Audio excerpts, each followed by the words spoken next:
definitely need to get some background music or something to play during the getting ready portion. Oh my god. Okay. Alright, alright, alright. Okay. Let's see. I just gotta scoot forward and pour myself a drink. But yeah, no, background music. Definitely need to get some background music. Or something. Something for this.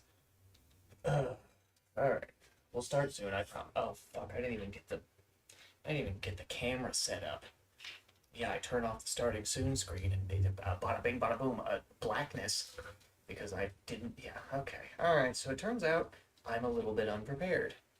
So, you know, I guess I better prepare, shan't I? Okay. Okay, so let's see what's left. I need a PNG and I need the camera. We'll start with the camera.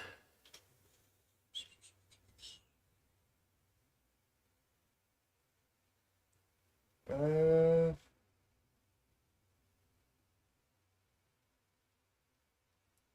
okay, what do we got? Um, it's just catching up on some. Uh,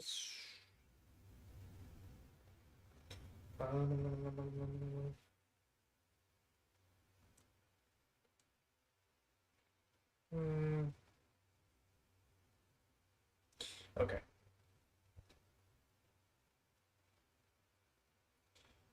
Okay. And I need to turn off the do not disturb. And uh yeah, I've been doing this for like 2 years, you know? Is it obvious? Okay. Okay. I need to figure out how I want this cable to work. Okay, good. Yeah. Okay. All right. So put in the earbuds so that I can hear if if we get to game today. I think I have a different idea for something that we can do on stream today. I have a different idea because I actually thought about some stuff to talk about, and there's one thing that's really been on my mind. But we do need to get a PNG. Well, actually, I should just check my downloads folder to see if I need to just get a cigar PNG folder. Also, I think I have dragon fruit seeds in my teeth. And it's right on the canine too, so I'm cutting the underside of my tongue. Um. No. Okay, so yeah, put a space in there, idiot. All right. Wow, there's a product review on this on Google Images on Google. Just I just Googled the cigar and there's a product review. It's the first time I've ever seen that. Okay, let me open up Paint so that way I can edit the image. And okay. Okay. All right. Let's save as a PNG. All right. We have our PNG. Now we actually need to put the PNG in to Streamlabs. Keep it invisible for now. Oh, this is gonna be fucked. Okay, now I shrank it down too much. Okay. Alright. Everything's squared away. We got everything in the correct position. as I get to on everything. This is why I keep napkins around. That and to get tar off of my hands and face and cigar. Hopefully, pushing the up key isn't going to fuck with anything too bad. Gotta. Oh. Yeah, it's good enough for now. But hello, welcome to what is technically the first June of the year. Hold on a second. So you don't see me picking dragon fruit seeds out of my teeth. Feeling okay. So, we're a week into the new year. How is everyone feeling? I am honestly not feeling too bad about it. So far. You know, I mean, I did my quarterly review of the year, I did my quarterly financial review, and things are looking good. You know, made some progress for, about 4 months for about 4 months down the line. Things are looking good.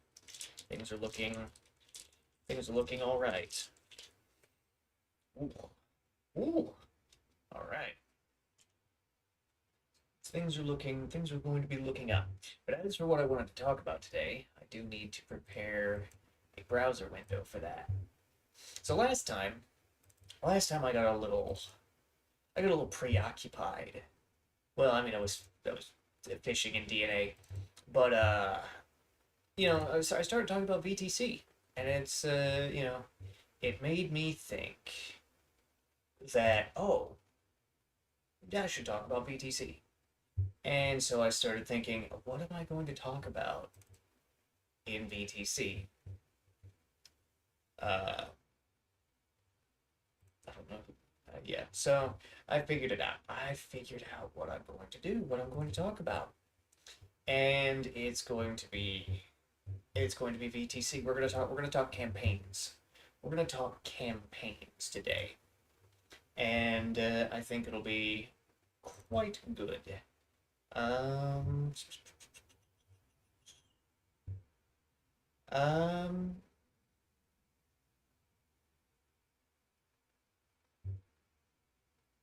yeah. But yeah, we're gonna talk campaigns today. I'm just gonna kind of go through and say different things about the campaigns that we have listed on the sheet, just to kind of ramble and stuff. Also, we're going to do it while smoking, so the good stuff, Which, honestly, I have an idea. We're going to shrink this window down. Oh, that is terrible. Okay. Well, this way we can monitor stream health. Wait a minute. Wait a second. Hold on. I have an idea. Okay. And then put that there. No, that still doesn't work. Is this window good? Kind of. Okay, hold on. Do I really need to have it on like the bottom half? Oh my god. Oh my god, I can't do it because the chat window. You gotta be kidding me. Oh, you gotta be kidding me. Okay, so it looks like we're going to be doing this a slightly different way. Okay, and then snap, snap. See, the window feature is really nice, but it doesn't let you do, it lets you do this, but it doesn't let you do this. If I could do this, then that would fix some of the problems. I just fucked that right up. It didn't fuck up the chat somehow. Okay. Alright, well, we'll just leave that and hope for the best. Okay, there's that. Okay. Yes, good. Alright. So what do we have today? Well, we have a fat bottom Betty by Drew Estate. Also, I just now noticed this cigar. I should probably put that down. God, there we go. This cigar, I don't know if you can see it that well. This cigar has a foreskin. This one has a foreskin. So, yeah, we're going to be contending with that. This means that this thing is probably going to have an absolutely awful draw until I burn this off. It's infused, so it smells nice and it's going to taste really good. It's going to taste like it's going to taste all chocolatey. It's going to be great. It's like a little treat, you know, for if you have a sweet tooth and love smoking. Oh boy, do I have the cigars for you. Then again, I guess if you have a sweet tooth, maybe this isn't sweet enough for you. Then again, uh, then again, hmm, yeah, maybe this won't be sweet enough. But then again, maybe it is. The those decadencias that that I bought a long time ago, those were also really good. Um, they were uh, they were sealed in glass tubes, and they were also uh, when we took them out, me and Aiden, they were really really moist. Also, I could put this on the screen now. They were really moist, which I thought wasn't the greatest. I thought that would lead to a bunch of burn issues, but they I guess they didn't dry out because I kept them sealed in the tubes for as long as possible. But once released, obviously it's out in the open, and you're also lighting it on fire, and fire is quite warm. With enough exposure, with enough just burn down, the entire thing kind of achieved an acceptable level of uh, it dried out, not all the way, not to a bad extent, but it wasn't like the kind of gross feeling, to be honest. you know. So I consider that a win. Ooh, ooh, a fresh Morton. Ooh, a fresh Morton. I'm still. I realized that I didn't do like a second stream this week, and that's because I'm still trying to figure out when can I do the other stream. And the thought occurred to me, it's gonna have to be on Monday. Like this one is technically on Wednesday morning, so whatever. But the other one is going to have to be on Monday. During the day. Maybe the evening. Who knows? I'll figure it out. Probably the evening because I'm gonna be. The chains have. The restraints have come off, and so I can go crazy with working and stuff, and that'll be awesome. But you know, I realize in here that I haven't written a single one of these. I mean, I started this one. Oh yeah, no, this is fuck. I haven't written a single one of these. Oh, I haven't written a single one of these. Oh no, did I write the? Oh god. Oh god, I wrote a one shot. Oh god, I started writing a one shot. Oh, I really need to. I really need to write campaigns. Uh, I really need to write campaigns. Uh, oh yeah, this smells lovely. It smells like hot chocolate. But Fat Bottom Betty, True Estate, it's infused. You know, what more could you want? I really need to go to Martinsville and get my shaving stuff because the mustache is really starting to get annoying. I love it when I eat and drink. I love it when I eat something that has a sauce or, drink something, having moisture that just sticks here that I, have to either, get out or just, yeah. I don't like doing that. I love it. I love having fluids and stuff get caught in my mustache constantly. Yeah, that's great. I guess I could just leave it there, in which case, you know, It will get all, my mustache will feel absolutely fucking disgusting and probably look absolutely fucking disgusting. I have no idea how guys, with even, more facial hair than what I have, live with it. I know a few, so I guess I could ask them, how do you eat with a mustache like that, you know? But I mean, it is going to be warming up, so at least it was the last time I checked the weather, which was several days ago. So maybe I'm wrong about that actually. Oops. Enough delays though. Remember what I said about how this thing is probably going to have an awful draw until I, burned off the foreskin? Yeah, I just tried to do a test draw on it like a fucking idiot. God, I'm a genius. Okay, though. Okay, though. Let's see what we got here.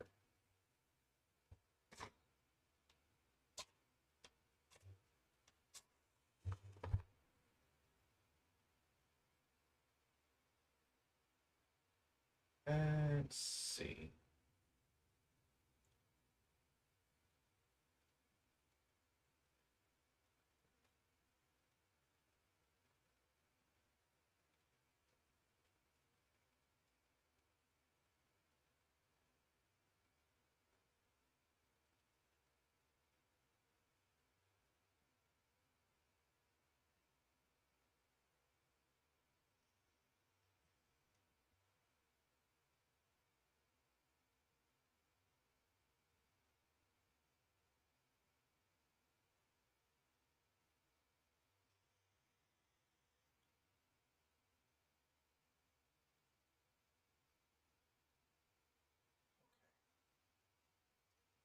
Yeah.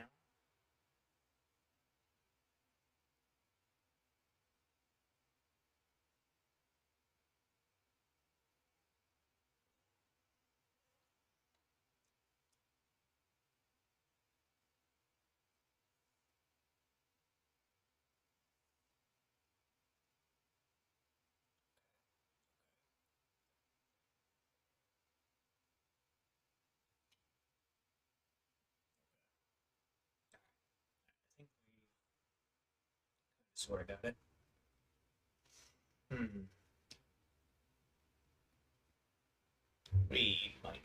We're gonna need to touch it up. We're going to need to touch it up just a little bit. So a pinch of matches. A pinch of matches. Then again, hold on, let's do.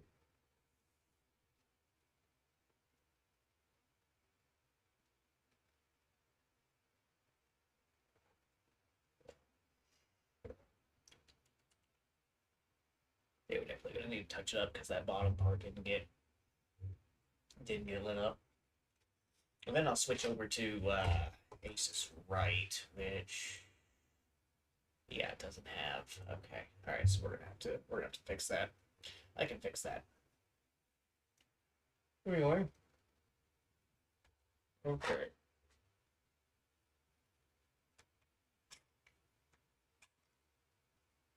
There we go. Okay.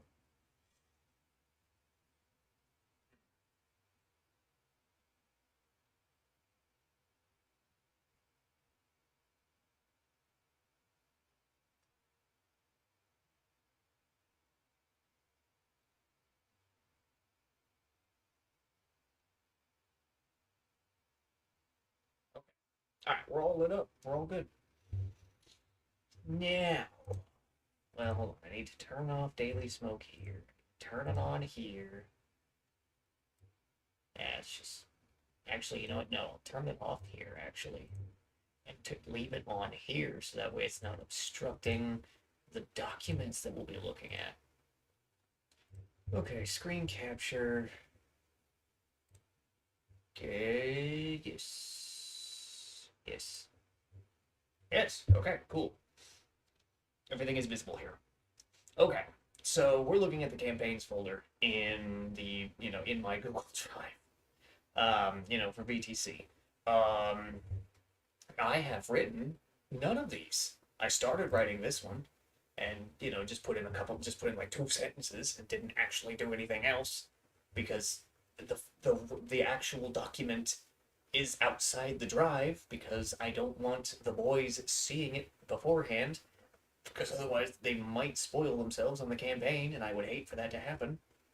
So, you know, and then the one shots, I put this idea that came to me in a dream right there. We're interested in this document, which I have pre-opened. So,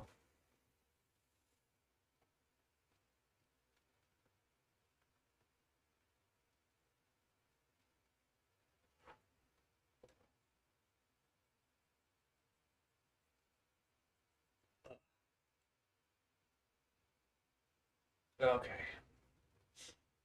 So, these are just the campaign ideas that we've come up with. We've mostly just got titles, and also most of these are by me. They're just my ideas. The heist is, I mean, we'll start with the one shots. I can go through all of these. Some of these are going to require a lot more speaking than others. Um, but the heist is just that. It's a one shot where you just do a heist, but with VTC rules. It's like playing Payday except with magic. Um, Journey to the Vault is Journey to the Vault is a one shot idea that I had in college. And the idea behind it is essentially, you and the rest of your party are powerful adventurers, and you have been tasked with taking an artifact to the vault, TM. Uh, you know, the artifact is an object of incredible power, and there is a creature that seeks it. So basically the idea is, you're going to be running away from this. The creature cannot breach the vault. So the idea is that you need to get the artifact to the vault. Now the creature knows where the artifact is being held, being kept. It's not at the vault, but the creature knows where the artifact is being held. And if the artifact, and it knows, basically the creature knows where the artifact is at all times, right? The creature knows where it is, and so it is going to breach the defenses of the place that it is currently at. So, the creature's on its way right now. So you, powerful adventurers, are tasked with taking the artifact to the vault. And, the people who tell you to do this say, all right, so there are people at the vault who will be able to pay you. You cannot defeat the creature. It is too powerful for you. We are going to stay here and die to try and slow it down. We have arranged for a number of different, portals to different planes to open and close, but, to open to, help you lose the creature. And they will close behind you to, help you maintain your, distance between you and the creature. The creature is not overly intelligent. It knows where the artifact is, but it doesn't know where the vault is. And so therefore it cannot meet you at, the front door to the vault and kill you right before you get there. But it will pursue you. Also, a little quirk of that is, the artifact is an object of great power. I haven't decided what the artifact is, so that's why I keep just referring to it that way. But the artifact is an object of great power. If you can use the artifact to bypass combat or a puzzle or something that you believe is taking too long. The downside to this is every time you use the artifact, the creature will get faster. It will chase after you faster. You know, and this one shot was designed for a thing that happens on my undergrad college campus every year, where it's like this charity event that kind of just like has a whole bunch of different like tabletop gaming and regular gaming and comic book and anime stuff like all jumbled into a building. It's a whole weekend. This was designed with that in mind, and the idea is yeah, there's like a real, I'm gonna have like a real timer, and in real time, you know, I will be having the creature come after you. So if you take 10 minutes on a puzzle, the creature is probably right on your heels, and you need to continue to run. Um, and every time you use the artifacts, like, oh, we've taken 5 minutes on this puzzle, the creature's gonna, it's gonna fucking get us. If that's kind of the thing, use it, boom, the creature will get faster. Like I had originally planned, and I might still have the document somewhere. I had originally planned for an amount of real time that it would take for the creature to, for lack of a better term, get you, for each segment, if you get through segment one in like 2 minutes real time, then you know, and it would take like I don't know, it would take the creature I don't know 5 minutes to get you in segment one. You now have 3 extra minutes in segment two because you took only 2 minutes. Basic math stuff. But every time you use the artifact, I don't know, I'd speed up the creature by like a minute. It's like, okay, well, now you have a minute less time in all of the segments because the creature has gotten faster. Using this object empowers the creature. You know.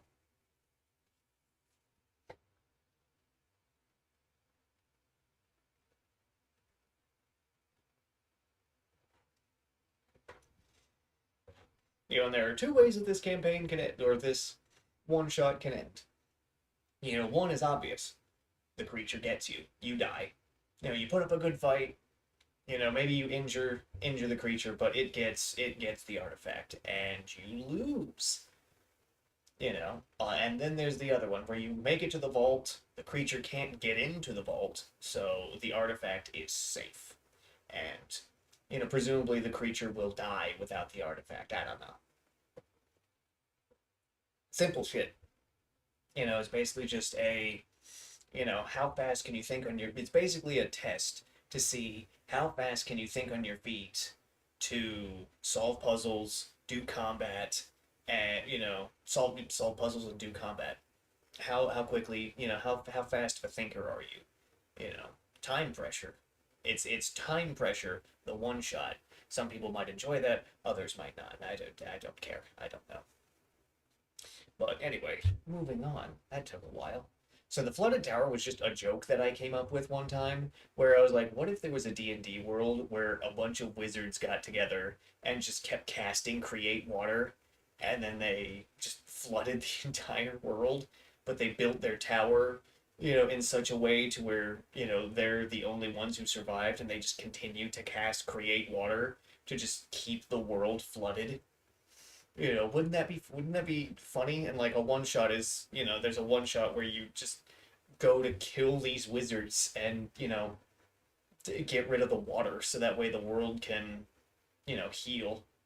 So the idea behind this is, you go kill the wizards and then you have to, basically, figure out, basically just choose where to drain the water. The joke that I made was that you just drain it into hell because the way D&D and Pathfinder's hell is structured is it's just like a, a, a triangle where that just keeps going further and further down. So if you just put several oceans of water on the top layer, it'll all drain to the bottom and just flood the deepest levels of hell. I mean, it'll flood everything, but the water will settle in the deepest levels of hell and just sit there, which could prompt a demon invasion.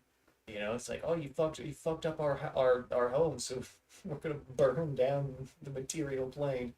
But the idea behind the one shot is kill the wizards, drain the water. The world is the world is saved, Patrick. Oh god, we haven't really got anything under short adventures, which okay, it's which are these are your more than one shots basically. So you know and then campaigns, which are your 1 to 20s, which realistically it's more like 3 to 20s, but we're not going to we're not going to really scrap with that.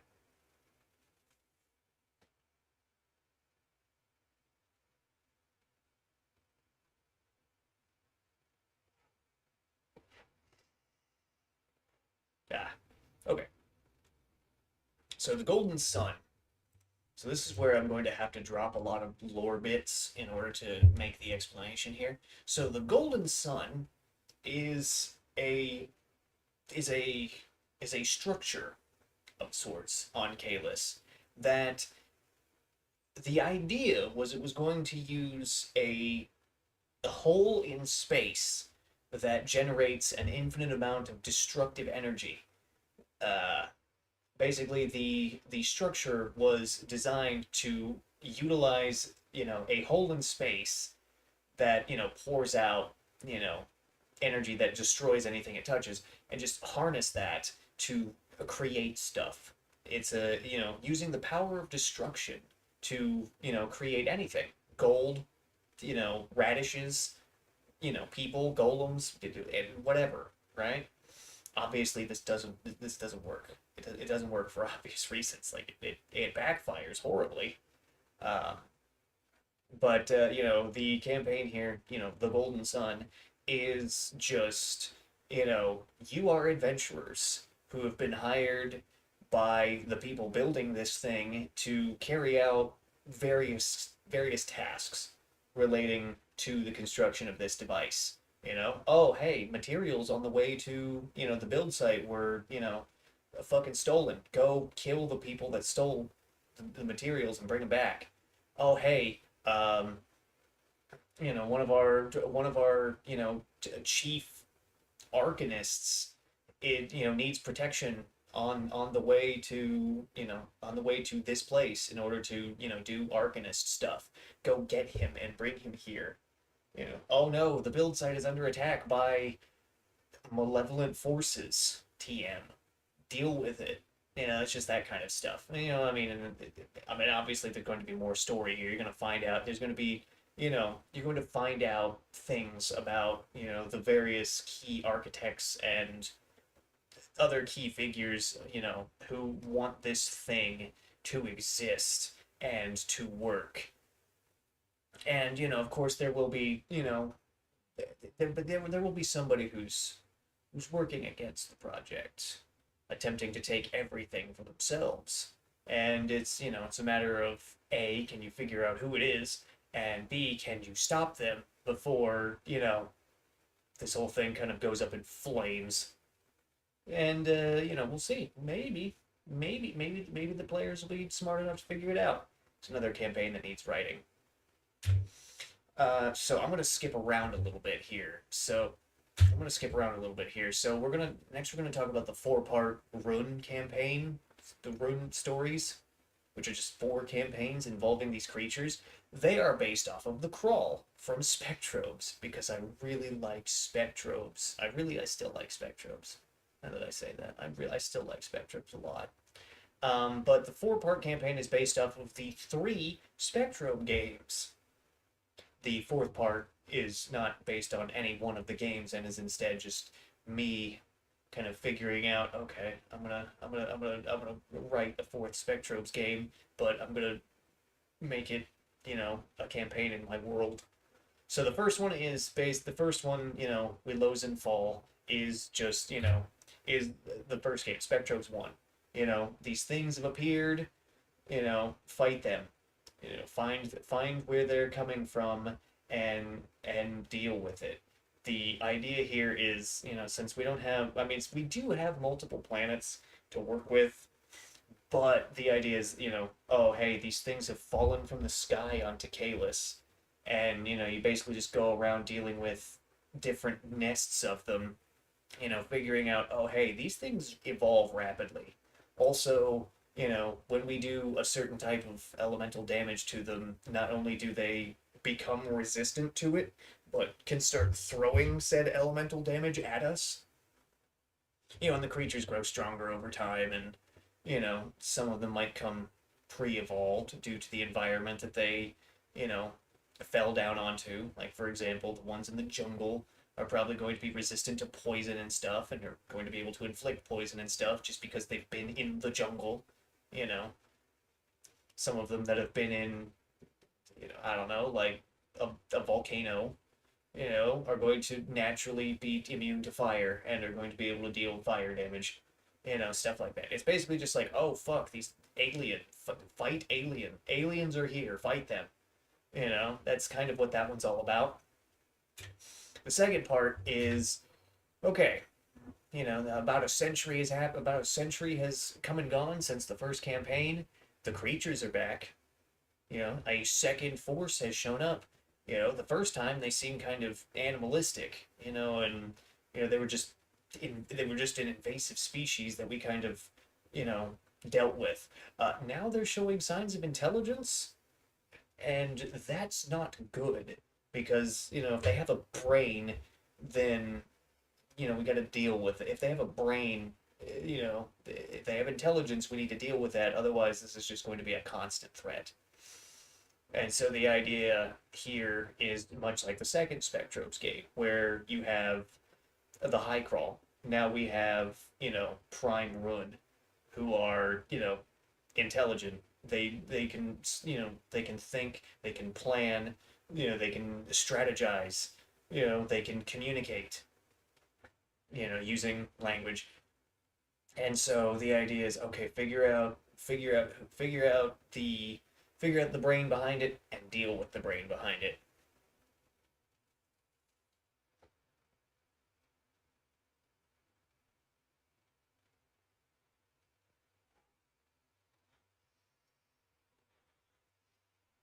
Of course, for the most part, this one is also just kind of localized to Kalis.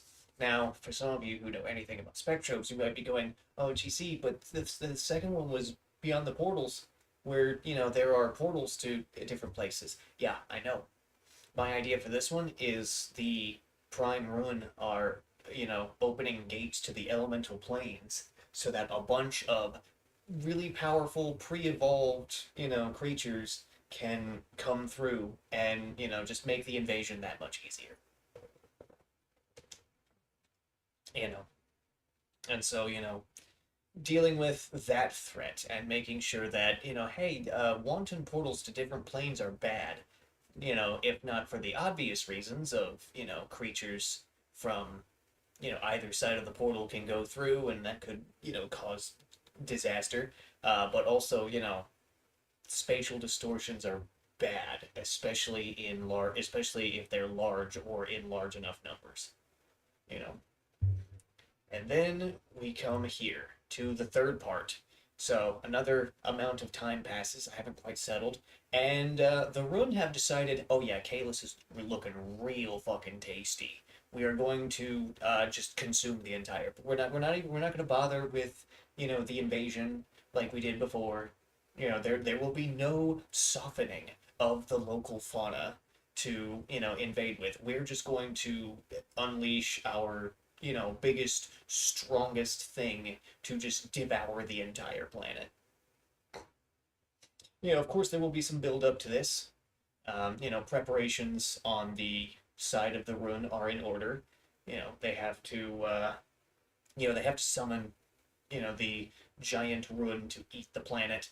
And so the idea is, okay, we're on a doomsday timer, according to the oracles. So we need to get our defenses together so that way we can, deal with, the giant planet-eating thing and hopefully, kill it before it eats the planet. And, you know, whatever. You might notice that this is labeled as a long campaign, a 1 to 50. Yeah, because you're gonna need to be level 50 to deal with, something like that. And of course, yeah. So I'm trying to avoid being too spoilery about it, but also part two, you didn't quite figure out. You couldn't quite figure out like who is behind. We found creatures of intelligence and we destroyed them, but we didn't find the creature of intelligence, and we did, and by extension, did not destroy it. And then this one is, oh hey, that's an even smarter, stronger creature from outer space. Maybe we should destroy that. And then, maybe you do. Maybe. Or, maybe not. And then, boom, part four, a grand campaign. The strongest smartest creature has, you dealt with, you dealt with basic run, they fell from the stars and started eating everything that they could find. Cool. You dealt with primal run, who have intelligence and can think and can plan. You dealt with the giant planet eating, planet eating creature. Sweet. Awesome. But now, now the rest of them, now that you've done that, Kalos is looking quite Kalis is looking quite tasty. No, you've resisted this much. They've put this much effort into it. Not that that's really a concern, because how these kinds of threats are in these games. They're infinite, especially when you're thinking about like a whole universe. But I digress. But now the absolute strongest and smartest of these creatures have come, and at this point, they're less interested in eating the planet and more interested in just killing everything on the planet. Corpses are still edible after all, and these creatures have evolved enough to where they don't care if you're alive anymore. I mean, they didn't in the beginning. There was just more of like, well, we're just gonna soften up everything by eating a bunch of shit. But now that they've failed to just completely eat the planet wholesale, this is also the one where, you move off of Kalis to other worlds to counterattack these things. You will find a nest where they are coming from, and you will deal with them. Which is where, some revelations that have been building up in the other parts kind of pay off. You know.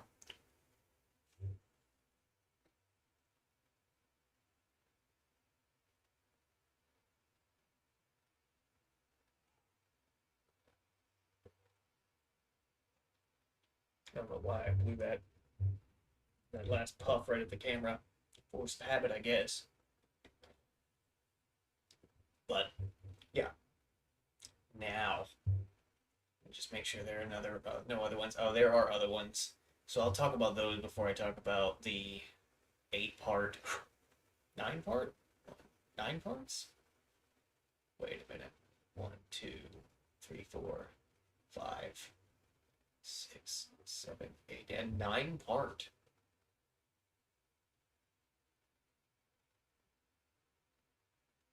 Okay, something's wrong because there should only be 8 parts. Oh, I see what I did. I see what I did. Okay, I understand now. I understand where I was coming from. And just to touch on that briefly, some of you might be saying, "Oh, I recognize these names. I recognize the pattern that you're establishing here. I know what you're doing." But and then some of you might be going, "How do you know what happens in these 3 parts?" And my answer to you is quite simple. It's obvious. It's it's incredibly obvious. I might not know exactly how the last 3 chapters go down, but I've been given enough of an idea to, I've been given enough of an idea to know, so, if you can't figure it out, then, just wait 3 or 4 more years, and it'll be obvious. It'll be obvious that, it'll be obvious, and then you'll go, "Oh, GZ, did you know that the whole time?" And my answer will be yes and no. I don't know exactly how it'll play out, but I have enough of an idea that I can predict because I know enough about the world, that you know some of the things that have happened should not have happened without consequence, but because it did, that tells me something. And other world building clues. Just tell me everything I need to know.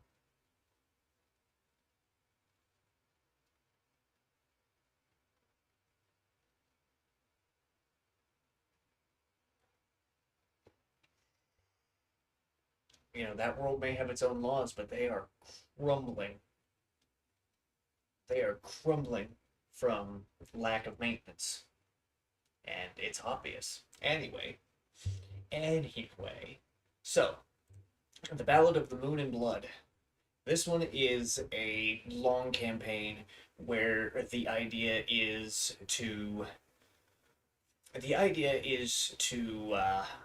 eventually it starts out as your typical I'm going to fight and defeat Dracula because he's back, but then it becomes more of a I have a choice to make. I can kill Dracula, which is an objectively good thing to do, or we can Dracula and us can work together because there was something building in the background that has kind of reached a crescendo at the when we now that we've engaged with Dracula. And so this one's kind of vague because I haven't put too terribly much thought in it, but that's the basic idea. Is Dracula is back, and that is objectively bad. And so we're going to gather up the strength necessary to kill Dracula. And then you go to kill Dracula, and that's when you notice there's another enemy. I could kill Dracula, which is an objectively good thing to do. It's right. It's why we went on this quest. Or we could spare Dracula for the time being and deal with this arguably equivalent threat and just make dealing with that arguably equivalent threat easier, and then kill Dracula afterwards, because that's it's fine. He'll be back. Uh, Pretty sure we upped the Great Hunts to Grand. Did we not? We did. Did we not? Hold on. Joining the next. Oh, yeah. Nope. Yeah, it's. Yep. No, it is. It is right here. Yep. So yeah, the Great Hunt. The Great Hunts has actually been moved to Grand, which I will fix. The Great Hunts. So the Great Hunts. The Great Hunts is upon use of a certain artifact that has the ability to vanquish any creature, there were consequences for using said artifact. And it is up to the adventuring party to pick up the pieces and kind of fix that consequence. You know, it's presented under the guise of, hey, I am the legendary hunter. I am the greatest in the world, and I'm going to host a competition to have I'm going to host a competition to have some hunting partners who wants to hunt powerful creatures and prove themselves. That's kind of the beginning premise, and then after a while, it's like, hey, by the way, the thing we're hunting is consequences.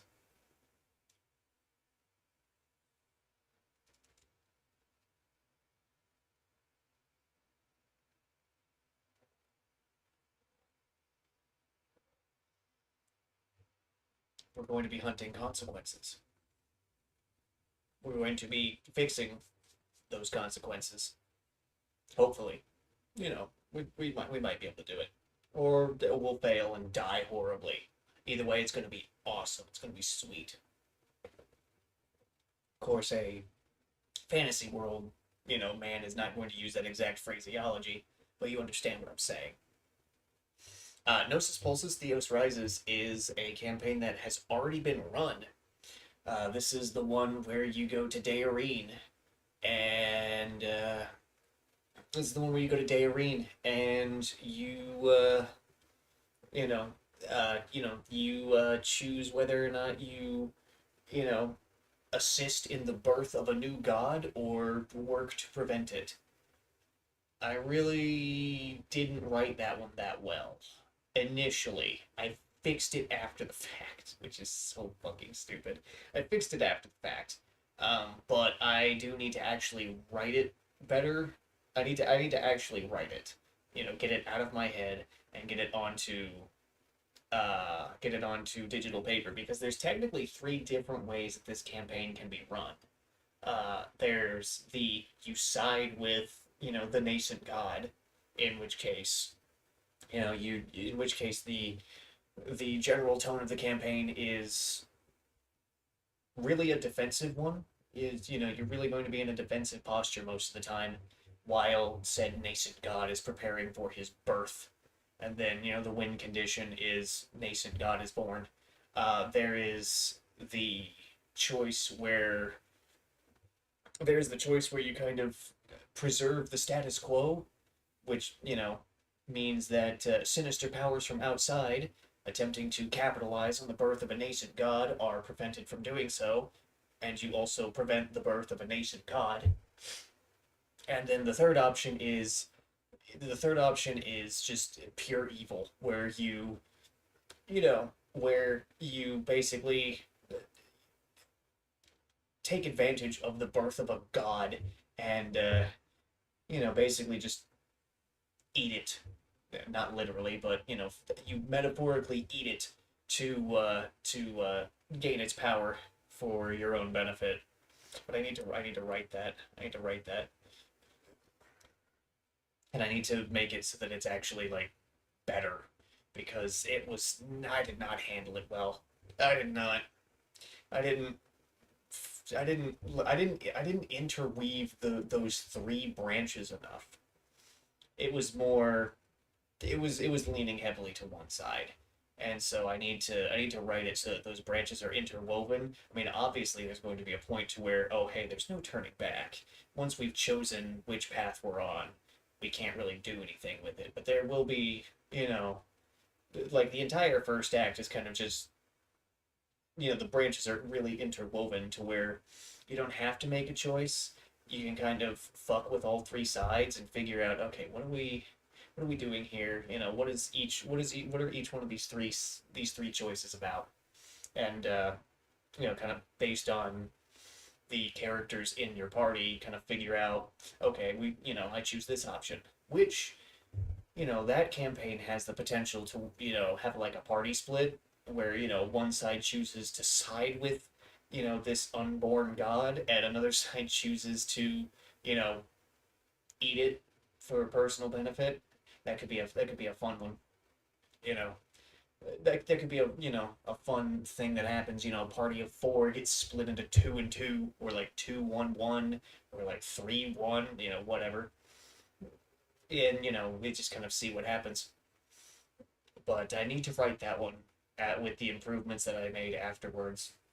I think the primary issue with that arose and caused the that one to not be as good was I think that was around the time I started working two jobs, so my mind and body were just kind of shot, and so you know uh I kind of just kind of wanted I just kind of got it got a basic enough skeleton together, and then just kind of ran that basic enough skeleton instead of instead of actually running it properly. But that's on me. We all learn mistakes as DMs, as storytellers. But now we talk about the nine-parter. The nine-part story, which I mean, yeah, there is an overarching story, but each one is also pretty self-contained.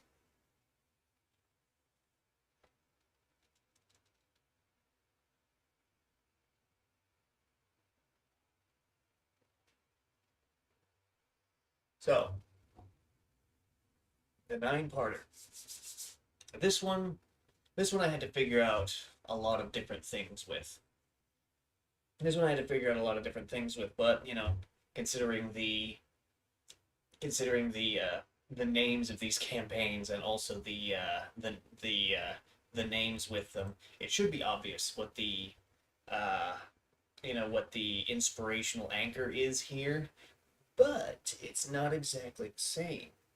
You see, the nine campaigns together basically just kind of tell the kind of in a kind of an underlying way, tell the story of one of the successors.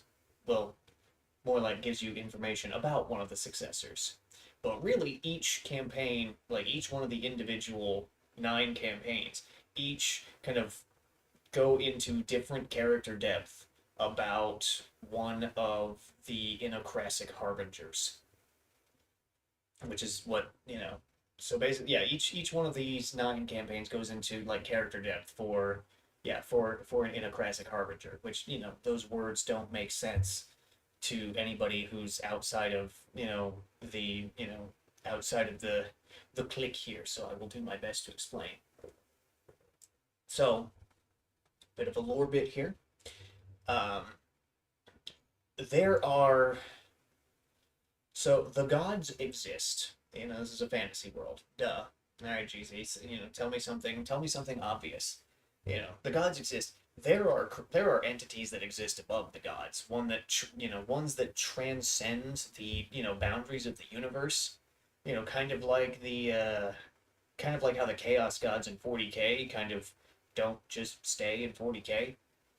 I'm pretty sure the same gods exist in Warhammer Fantasy, but you get the idea. Like these creatures above the gods are inter universal. I think that's good enough. And there is one that stands against the rest of them, and his servants are the Inocrasia. And the strongest of his servants are his harbingers, the Inocrassic harbingers. Uh, the majority of them are from Kalis. He found them on Kalis, and some of them he rescued. Some of them he just simply recruited because they offered themselves to him, or he saved them, whatever. But most of them are from Kalis, and so each one of these campaigns kind of dives into a harbinger and kind of fleshes them out as you know who were the he basically kind of just dives into the who were these people before they were harbingers, and how has that past shaped their present. And the way that the way that these 9 stories do this is there will be themes. There considering if you've already latched onto what I'm using for inspiration, you already know what the themes are. And you understand the basic idea. You don't understand how it will play out, but the idea is how is an it's a, they're 9 like NPC character explorations for powerful powerful people that appear not just in these stories but in other campaigns as well. Like fucking Azazel. you know why is he in every bar? Why does he know a lot about Tiamat? Why is he always drinking? These are some of the questions that will that could be answered in the campaign that kind of like dives into you know Azazel the man, back when he was a man. Now he's something else. So that's what those are. 9 parts, and this is where the whole cheesy. How do you know? How do you know what happens? I mean, obviously there will be like mirrors to my inspiration, but the idea is like cheesy. How do you know what happens in the last 3 chapters? It's like, well, it's obvious. Duh, it's obvious.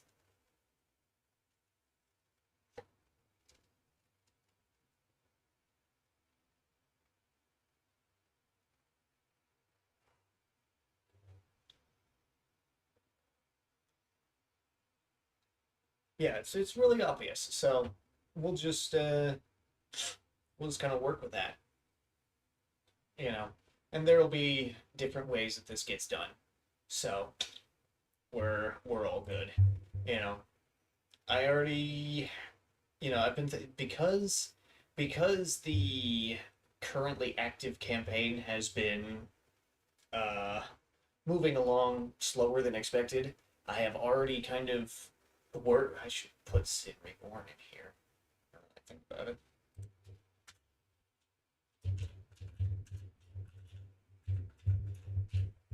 But I guess I could also talk about Sin Reborn. But because the currently active campaign has taken longer than anticipated, since I've already got Sin Reborn basically done, I just need to, you know, to. I have it done in my head. I just need to put what's in my head onto digital paper. But since since the currently active campaign has taken much longer than anticipated, the kind of story structure of Sin Reborn is done, and the experimental system that will be the primary that Sin Reborn is the testing ground for is also mostly done, and in a functional 1.0 state.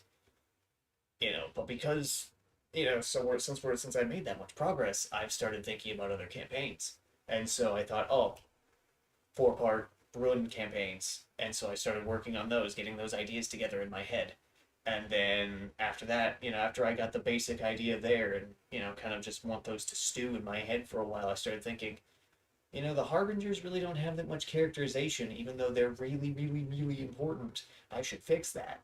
And so a 9-part campaign series came to pass where I thought, okay, yeah, we can dive into the characters of each of the Harbingers and kind of just get this figured out.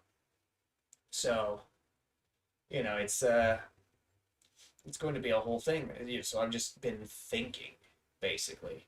I've just been thinking, and as a result, I've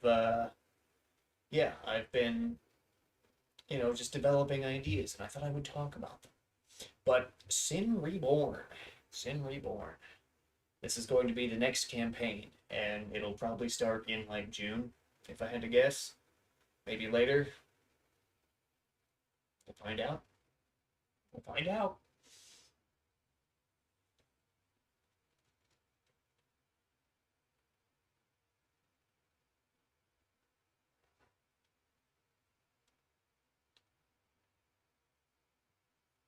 Hmm. So, Sin Reborn is the next campaign. It is, the uh, the big up and comer, as it will, and as a so what is it about? Well, again, I'm going to try and avoid spoilers here, but but I can give a basic idea. So essentially, off into the far west, you know, three three land masses have kind of appeared, risen from the sea, one might say. Among them among them is an archipelago of islands that is, distinct from the other two. Therefore, it is classed as a third whole landmass. And naturally, these mysterious places just appearing. The currently existing nations of the world have each sent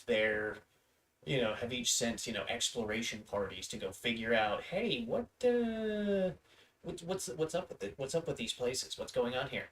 Gnosis Pulses takes place on Dayreen, which is one of those places. I haven't really figured out.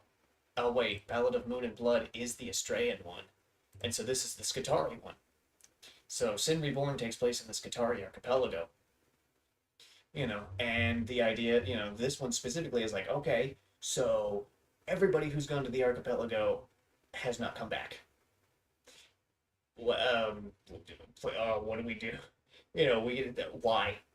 This is kind of the general consensus is why.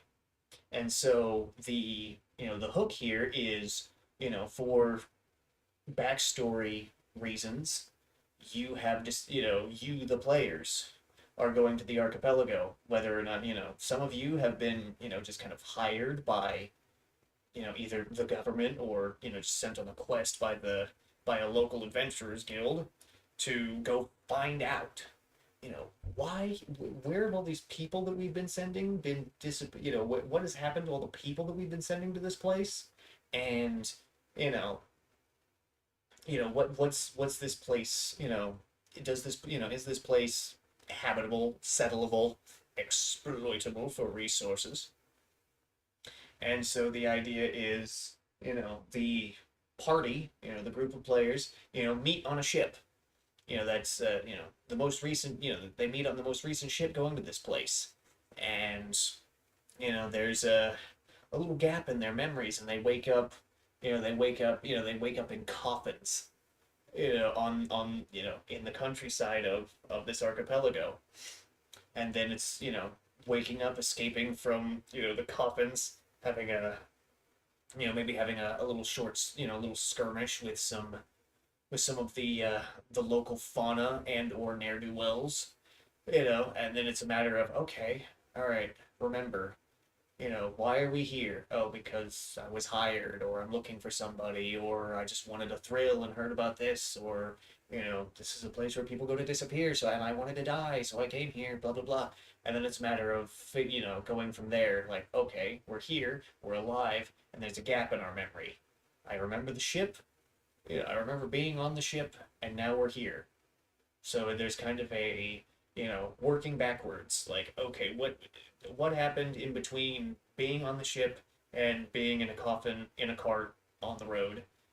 And then from there, it's like, okay, now that we figured that out, you know, how do we, why can't we leave? We're clearly alive.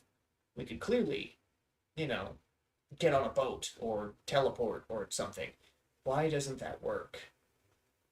And then from there it's like, okay, how do we make it so that we can leave?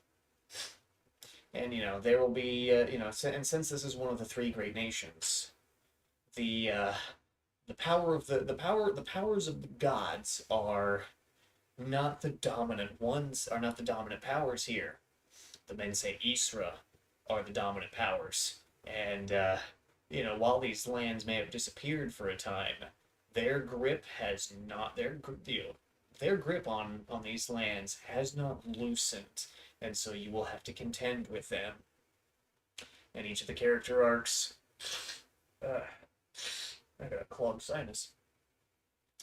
Each of the character arcs is going to revolve around, okay, I have something in my backstory, an obsession, a regret, a goal, something that aligns enough with one of the men say Isra that they can kind of use that as a way to get inside my head and start messing with me.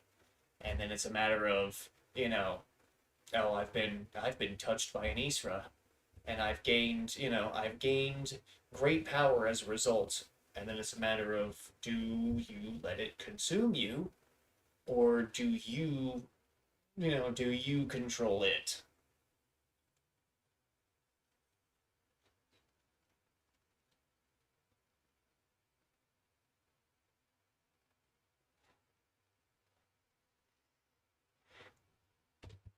You know, and I will not reveal my inspiration for Sin Reborn, even though, at this point, Sin Reborn has kind of taken on, has kind of taken on, has kind of taken on a level of difference comparative to YOD.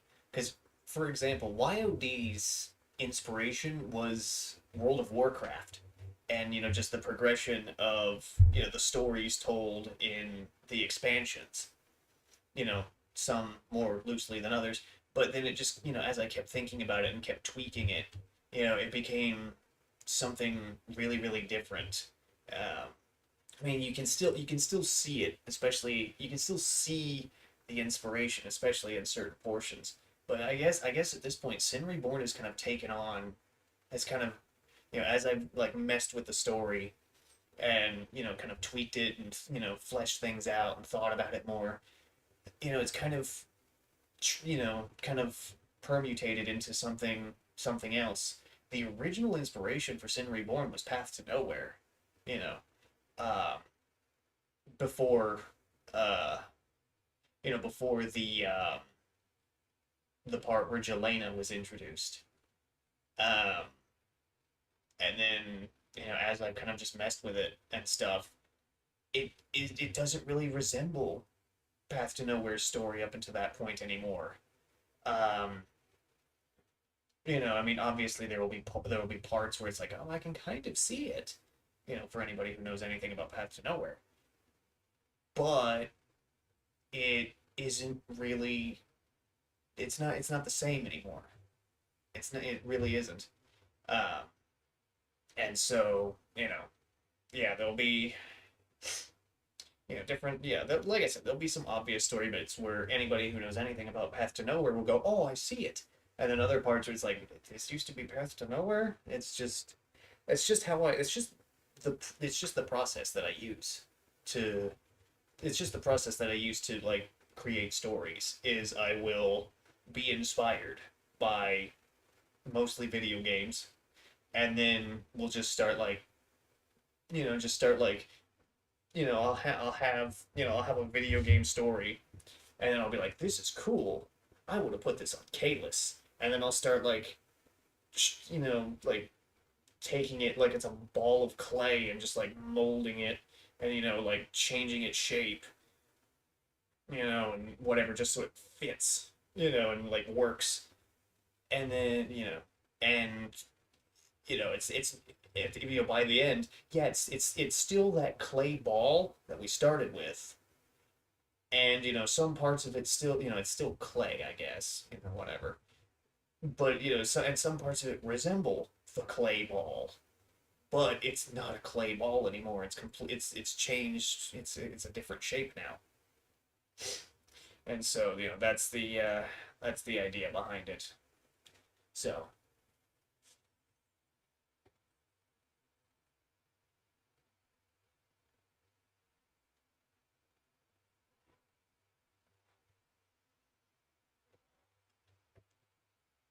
so that's the idea. It's a 1 to 50, and we'll be using it as a test bed for a new and exciting system that I'm almost ready to unveil the 1.0 of. But I just basically need to put in a bunch of flavor text. See, the 1.0 for this for the Mensa Isra stuff just needs it needs reorganized. It needs reorganized, and it needs reorganized, and it needs a bunch of flavor text. Because right now the document for the Mensa Eastris corruption stuff is just a disorganized mess of mechanical text, and it needs to just be arranged, and then a brushing of flavor on top to make it presentable. Because otherwise it just reads like it's just rules. It's just rules right now, and like I said, I need to write a lot of flavor text, and yeah, reorganize it, because right now it's just a jumbled mess of thoughts and mechanics that have just been put on digital paper, which the organization itself isn't going to take too terribly long. It's just going to, just necessitate that I sit down and do it. The flavor text is going to take significantly longer, but I also know how it fits. I know what lore it builds, and I know how it fits into currently existing lore, so that's not going to be any problem at all. It's just a matter of, you know, getting down and doing it. Which, considering I'm now playing in the currently active campaign, I was pulled into the session today, and we'll see if that continues. Uh, you know, and since I'm working, I mean, I was working before, but I still had time to do it. Um, but I'll the time to do it will be a little bit tighter. Probably gonna have to sacrifice some of my game time. Oh. Uh, you know, gotta stop playing so much to do at night abyss so I can do campaign work. On top of that, Aiden and I need to sit down and figure out, okay, what are we doing with VTC this year? What are our goals? But boom, that was just me just sitting here rambling about different things that need or different things that are there. You know,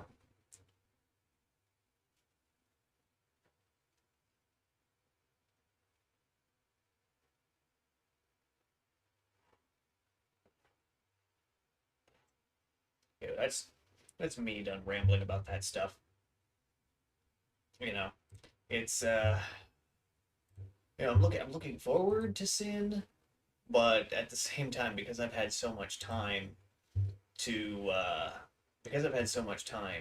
to just kind of think, I I'm also looking forward to a bunch of other campaigns, and I need to I need to just kind of uh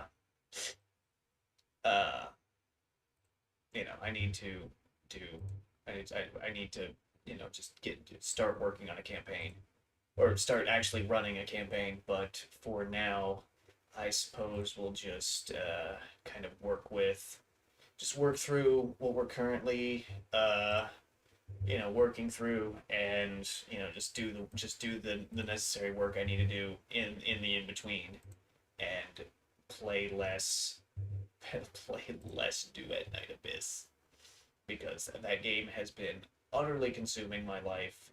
And I'm not going to say it's a problem, because I haven't spent any money, so it's not a problem. But I am just hitting that grind hard. I am hitting that grind so hard.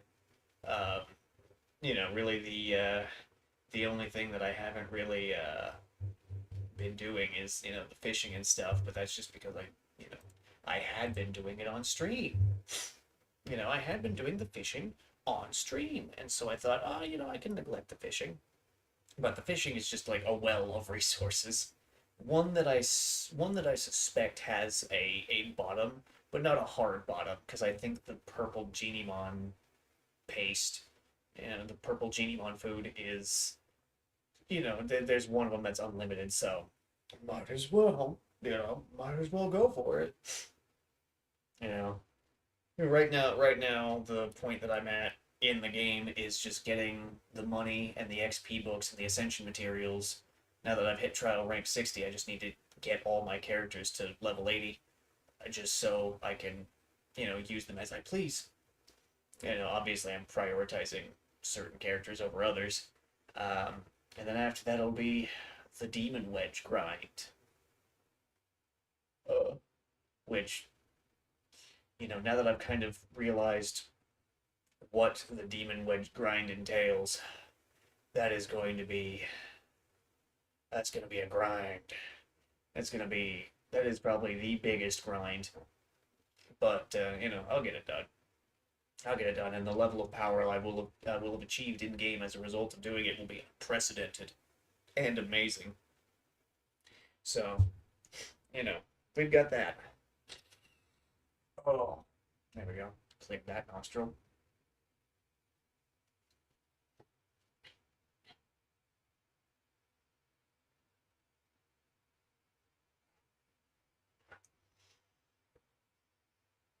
Of course, Duet Night Abyss is a game that is undergoing, updates.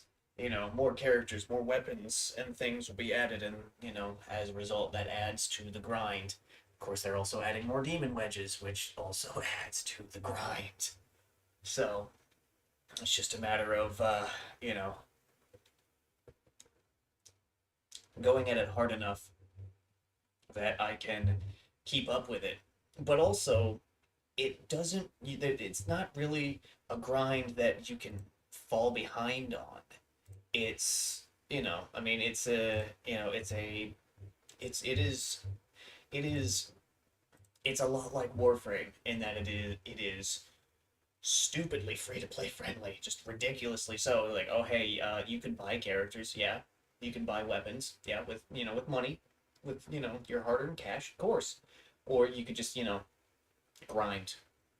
The only thing that you can't really you can get some of the cosmetics for free in game, but the really really nice ones, really nice ones ask you to open your wallet. So at that point, it becomes, is, you know, if you're going to spend money, is it because power is important and you want to just get power faster? Or is it, I want to look good in the co op areas? Which the new area that they added, uh, is just a giant co-op area. So it's, you'll encounter players, absolutely everywhere. Yes, I have opened the game, uh, but you'll yeah. Is it a matter of, oh hey, by the way, I've decided, I'm going to just open my wallet. But that's just one of those things. Okay. All right. All right. Oh, let's see. Is the small game still works? Small game still works. Cool. So I'm just gonna do. Turn the sound on. So I'm gonna do the expedition things, which we're not going to do that one. Actually, wait. What light chaser is 42,000 coins for a double S? Interesting. So let's see. Randy, Psyche, and Margie. Oh yeah, perfect. Randy is so good. See, this one is the Gatherer. This one is Piscator. So we'll just set those two. That's Gatherer, Gatherer, Gatherer, Tamer. Oh my god. Okay. So I guess we'll just do Fushu and Daphne. No, yes. We'll do everything but rescue the Gdmon, and I'll just auto-sign at this point. It doesn't really matter at this point. Especially since, Jesus Christ, some of these, this is a lot of Gatherer missions. And then rescue the Gdmon is just one that I will, 20 hours? Oh, it'll be done at 3, it'll be done at 3 a.m. tomorrow. Jesus Christ. 20 hours. See, these expire every 10 hours. Good God. Yeah, most of these won't even be done by the time the last 3 that I don't have unlocked will expire. So I'm either left to do them manually or just let them expire. I don't know. I don't know, it might be worth it just to do the ones where I, can like guarantee or get a decent rate of success, and then from there just kind of go and then just do the rest manually, or just not do it at all. I don't care. But yeah, I've already got 3 characters to level 80. I'm gonna get Lynn to level 80 next because she's my Mystic Maze character, and I unlocked the final difficulty for Mystic Maze, which recommends level 80.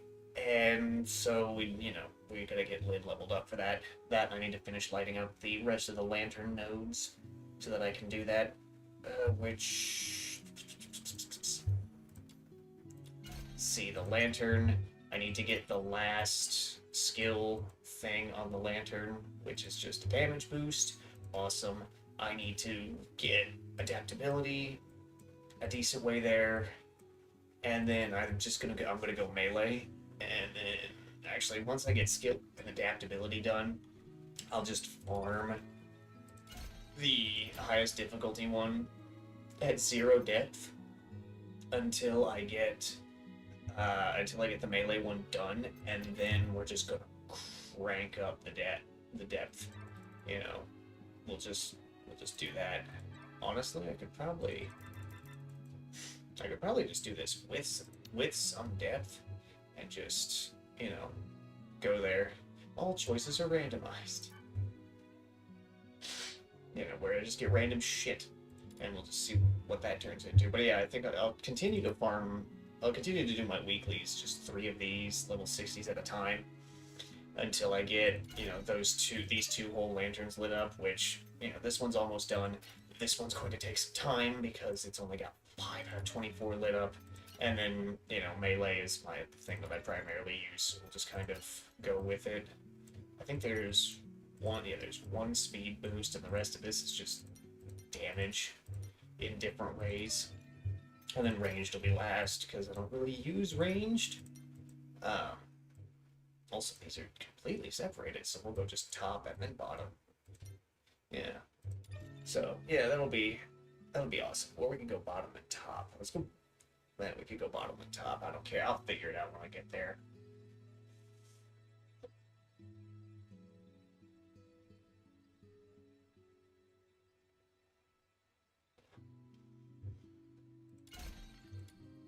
And of course, I gotta do more theater. But I think what I'm gonna do for theater. Wait, this is the wrong theater. Yes, I think what I'm gonna do for theater is, since this is the boss, and his weakness is either, Animo or Hydro, I think I might switch from, uh, I think I might switch to Rebecca from Psyche. Um, HP ally loses grams. Oh, actually, an ally. That's not me. Healed by other. Wait, maybe it is. I don't know.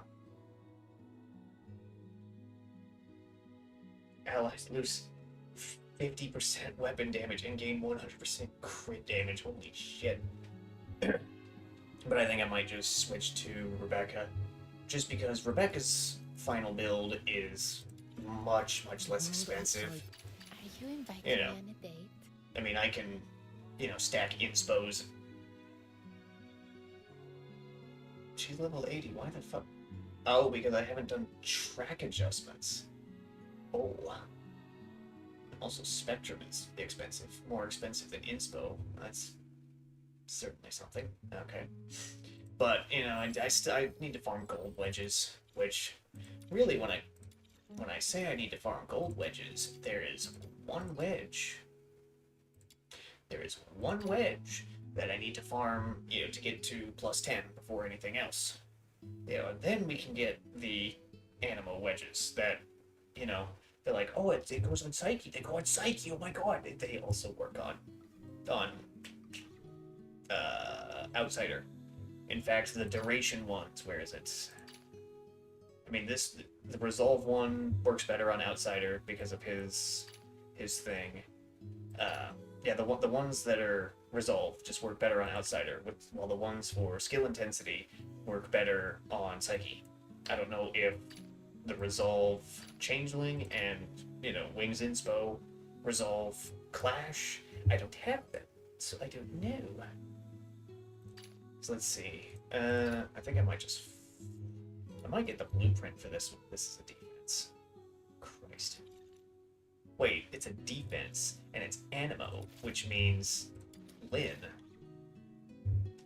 This is the right one. Yes. When skill efficiency is 130, which you need to get this to, I think, plus 7 to get, because efficiency starts off at 100% when you're, just at base. And so this is 24, and I think it needs to be plus 7 to get to, wait, because this has the same stat line as the inspo wedge that I'm currently using. With an invitation. Maybe not. Told me Yeah, no, the Animo one is way more. Violet tricolor. The Animo one is way more powerful. Okay, we need to get our hands on the blueprint for the Animo one. God damn it! So that way I can see it. Yeah, so we're gonna run defense. We're gonna run pyro, and we're gonna see.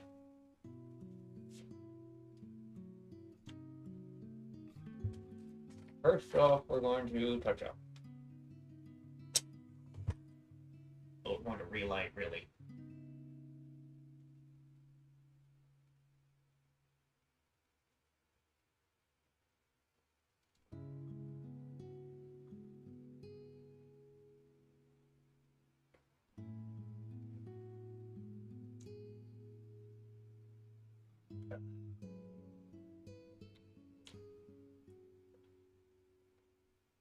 Also, it says level up your character first. Unnecessary. Okay. I wish that these were infinite, that you could just keep you didn't have to go through the menu to rerun it. The benefit here is that the run-up is super short. Also, this is where you're going to see some of the super engaging Lyn gameplay.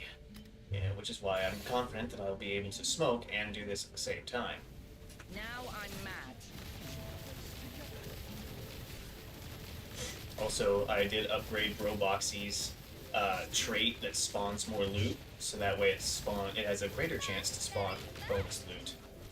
Also, I didn't realize my skill efficiency was so high on Lint. Good fucking god. Also, preload's back. It's probably good to do that for preload. Just wait until the first hit is taken. You are. And there it is.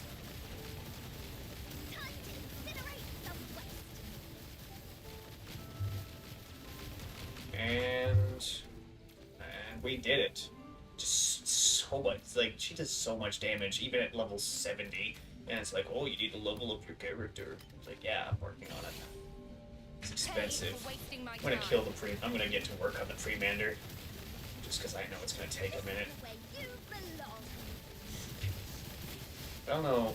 The way range stuff seems to work here, like ranged abilities, you know, from Genimon and stuff, it seems to be, you know, if you're not, you know, you need to be, you know, there needs to be like a certain X, you know, you need, the target needs to be within a certain like X range, but it also seems like the Y range needs to be, you know, roughly the same as well. I think that's something that the developers could stand to patch, because that's, you know, something. Also, honestly, I should probably just switch this over to Ace's Right. Oh, well, there's the chat. There's the chat, everybody. Duet Night Abyss. Alright. We're gonna do it again. We're going to do it until I get the fucking blueprint. We're going to do it until I get the blueprint so I can look at it.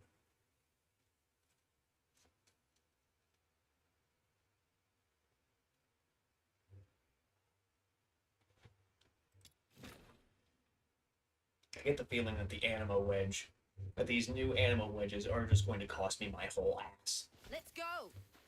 You know, these Animo wedges are going to cost my whole ass. And, you know, yeah, it's going to be crazy expensive to get them and actually see what the hell's going on. Wait till the first hit is taken. Now I'm mad.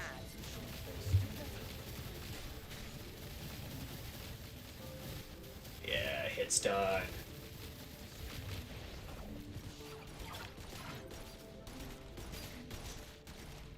I deactivated my ability too soon. It's fine though.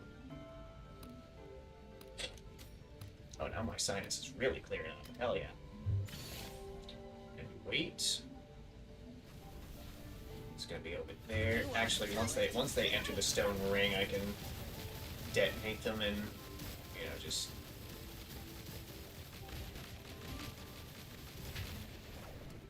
Fantastic. Start preloading again. And we just need to get to work on the Premander as soon as it spawns. Paid for wasting my time.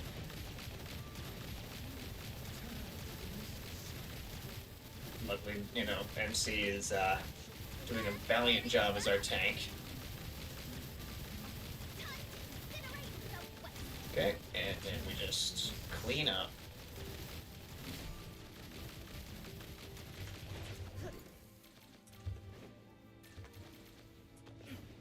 Just do a few jumps just to clean up any loot. And there we go. It's just that quick. It's just that easy. It's just, you know, the tedium of it. Let's see, Impetus. Was that Impetus Focus? Impetus Focus. Of course, I'm not interested in the Phoenix ones because they're kind of garbage. But, you know, whatever.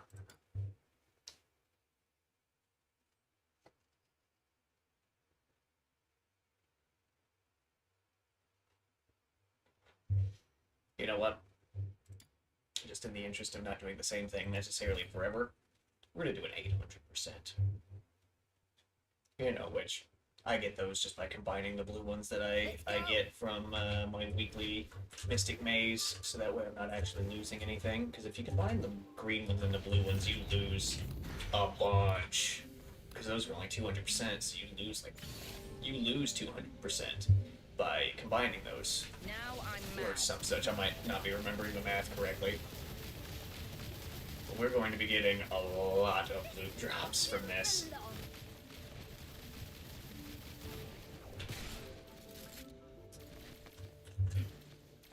Yeah, yeah, see, you see on the side there, right above my UI, I am getting a lot of loot from these enemies. You know, which is great because I Paid for spend a lot wasting of my time. loot on you know, upgrades and making things. And I'm sure it'll come in handy later. Incinerate the waste. See, there we go. Easy shit.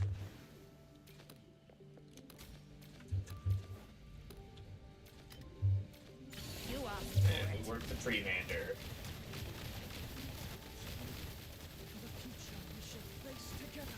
You know, this would be even faster if I, you know, had Lynn, you know, maxed out. At least in terms of level, but, you know, that's expensive, and I'm working on it. So, you know, I gotta... So just... Hello? Man just, you know, stood back and watched all of his friends die.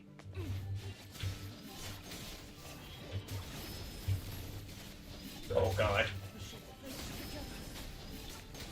Oh god, I don't think I can read. This is where you belong. Oh god, he got absolutely destroyed. That's funny, he got absolutely just thrown into the air and he got stuck in the air. Oh Christ. Okay. Come on, please, please, please, it. please. RNG, oh wow. Pathetic. Look at that. We got one. And then, oh, we got celerity. I need celerity. I need a lot of celerities. Move it, or else you won't live long enough to pay. Yes, yes. Okay. Okay, let's see. What is it? No, no, no, no. No, no, no, no, no, no, no, no, no, no, no. Oh, no. What does this cost? So this costs...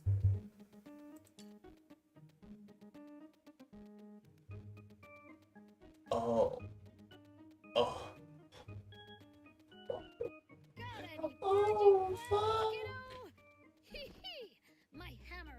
So you're telling me... You're telling me... Oh my god.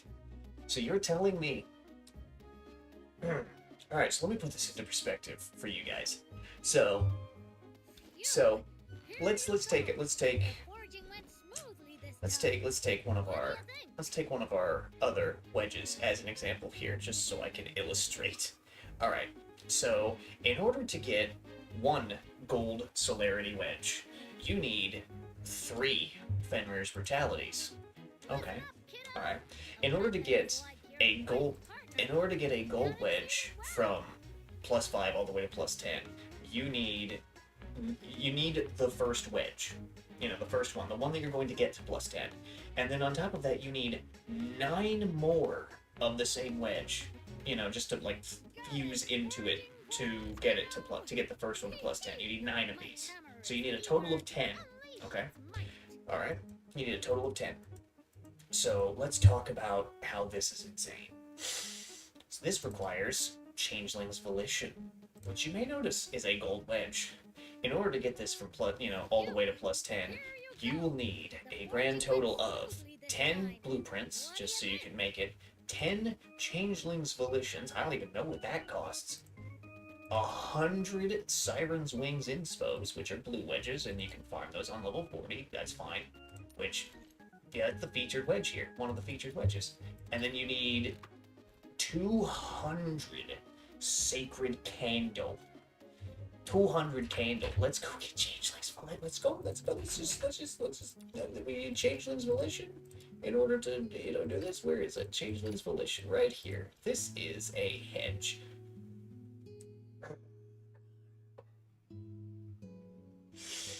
Alright. And all these are Animo, so we're going to be getting really, really familiar with Lynn.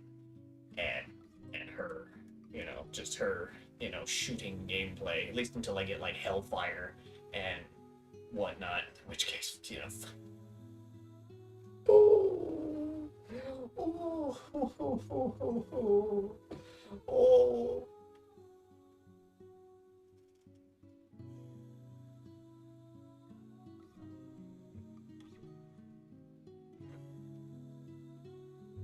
Okay. Just in the interest of not doing this forever, non-stream, we're going to find out. We're going to use an 800 just to see if we can get lucky Let's go. and get one. All right, so I think I've done this one before. So what you do is you stand here, and Now then I'm mad. you just start wailing. Where's the Premander? It's coming. There it is. Come on. It's getting close. Come on. Very fast. Come on. Dead. Okay. Oh. Incinerate the west. Alright. Oh, What the hell is happening?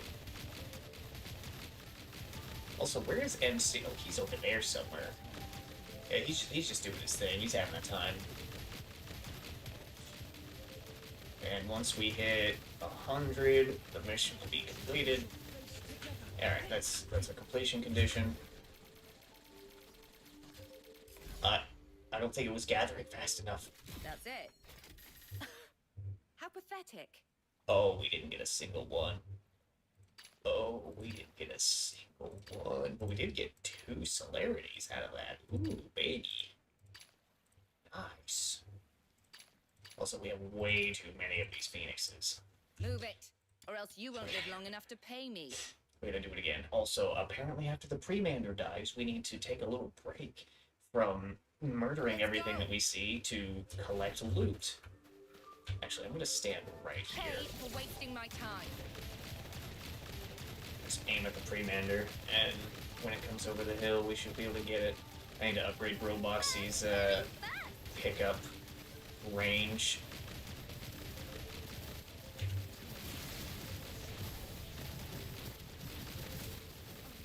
I was about to say, I'm pretty sure Lynn's...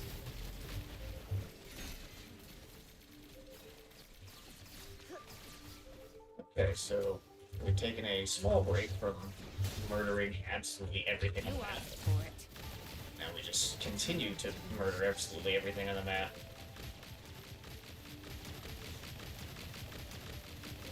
I was about to say, I don't think this is, I think the only way to fail a commission, quote unquote, is either die or, give up. So the enemies will continue to spawn until it is done, or until you die, or if you give up.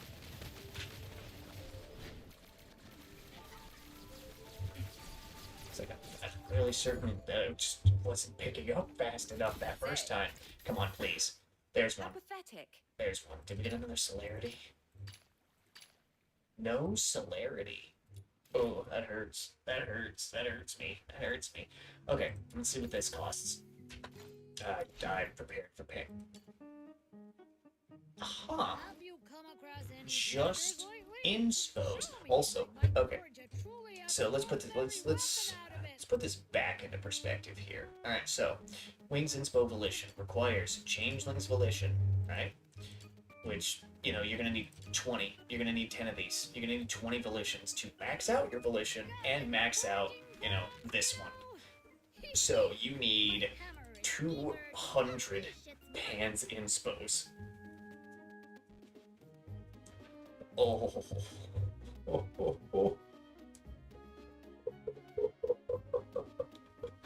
Oh shit. Yeah. Here you go. Oh Christ, that is wild. That is insane. Holy fuck. And I can tell the other one's going to be just expensive in the same way. Oh. Wait. Listen up, kiddo. Wait. Weapon is like your life partner. You gotta treat it well. Wait a minute.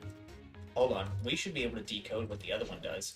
We should be able to decode the cost of the other one just by knowing the cost of the first one. Hold on. So, Volition grants us skill intensity and requires... Volition grants skill intensity, but requires skill efficiency? Right? Did I read that correctly, or am I an idiot? Got any foraging plans, kiddo? Yeah, efficiency. Okay. And then, okay, so that one bestows intensity but requires efficiency. This one gives resolve. Wait. Oh, skill efficiency. This one gives resolve when sanity. So, a sanity wedge, a blue sanity wedge for changeling. The world outside Purgatorio Wait. Island defies all Okay. accounts. More expansive, yet Blue more brutal. sanity. This cannot be its true destiny. That's why a change must be made. So I have 3 guesses for what this is going to cost. This is either going to cost wing shards, wings elapse, wings inspo, or just wings. If it's just wings, then we might be good. We might be okay. Also, don't pay attention to my main character build. It's a work in progress. I'm still thinking about it. And also getting more Covenanters. But that is an insane grind to get these wedges, to get these animal wedges. But then again, these animal wedges are also just absurd. Just absolutely absurd. I'm more concerned with just 200 candle, and more than anything else, because like, man, those defense commissions at higher levels just kind of blow. But I suppose it could. I suppose once I get Rhythm or Rebecca done, I can just AFK it with. I can AFK it with Rhythm and then mostly AFK it with Rebecca. But, oh, holy shit! That grind. This grind is an insane grind. Oh Lord! Oh my God! Oh my God! Oh. This one's also defense, but oh my God! Oh, that hurts me so bad. That hurts so bad. I can only laugh. I can only laugh just because of how crazy it is. I'll be able to complete Psyche's build. Because these are animals. I can complete a Psyche build, I could complete my Psyche build, except for those last 2 wedges that'll go like right here and right here. So we'll place this Covenanter or this one. I don't care. But I also have to farm this shit. Oh Lord, the level of grind that has been presented before me is outrageous, but it fills me with joy. It fills me with joy because that just means I've always got something to do. I mean, shit, the Outsider build uses the same fucking wedges, except you just do duration. You just do duration. Squall Midnight. So I have that gold now?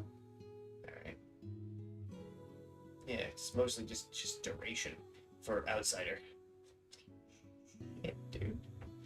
Oh my God. Wait a minute. Yeah, we want Zephyr instead of Onslaught. What am I doing? Oh, that's way too expensive. Okay. Look, alright, we're always gonna be equipping Inspo. Wait. Oh no, I need to look. I need to look at something. Hold on. Not to your manual. Oh, thank God they're both. Wait, does that match? Oh no. Oh, they're all moons, thank God. Oh fuck, I almost had a moment where it's like, did I waste character track modules? Fuck! No, we're good. We're good. But the Outsider build is just the same thing. It's the same basic idea because he also uses a bunch of resolved stuff, and he's animo. But the thing is, you also you just max out duration for his alt Wings Eternity. There it is. But we need track shift. We need to track shift this one. No, we need to track shift this one. So that one's the most expensive. Yeah, the one of these really. but also you can just max him out on resolve. Like, morale isn't even really a question with Outsider, because he doesn't have any kind of health restoring mechanics. In fact, his ult actively prevents health restoration. So you just absolutely load him up on resolve. He doesn't have a weapon that gives him resolve, like Psyche does, but you can still kind of, you just work with it. The weapon that I use on him right now is this one, which just gives him more Ultra Shield. But the weapon that I'm going to use on him is this one, where you just slide attack to win, where you get a bunch of crit damage and sliding attacks. You basically just going to be like wiping dudes with it. But I don't know where to get these letters. I don't know where to get Ari at your letters from. Hold on. Nope, not that one. I have too many things in here. There it is. Ari at your. Where do you get these? From a Nocturnal Echo. Beasts from the Snowfield. That is not good, because I want to farm Fina and Fantasio. Which, I did beat the level 80, so I have some Fantasio letters. But it's like, I want to farm Fina and Fantasio. I want to get Fina to I1. Hold on. The world I'm outside thinking. heard Are you taking me out to play? See, this one Pinky is pen Promise, stats. no That's yeah, we want Fina's I1. I think the I2 only works on her. Hold on. 10 Weavers. Let's do it at the battle. Each time 6 is, well, Boisterous Tea Party. Up to 30 stacks. Additional damage throughout the battle. This is just for her. So why would I want... Wait a minute. Yeah, so why does her... Yeah, so her I2 is just for her. I3 is just a skill increase. Yeah, so it's 1-4. Phoenix skill intensity, yeah. And then... Yeah, and then, yeah, so 1 and 4. 6 really isn't... I mean, 5 is another level boost. But yeah, so 1 and 4. Also, I didn't realize I put 20 thoughts for her, so... We could get 1, and that's a damage boost to any one of the, elements that's not fucking Lumino or Umbro. I guess technically she works for all damage. She's just a universal damage support. Just kind of like, yeah, she's kind of a universal damage support. I'm pretty sure Fushu wants... Yeah, Fushu wants at least...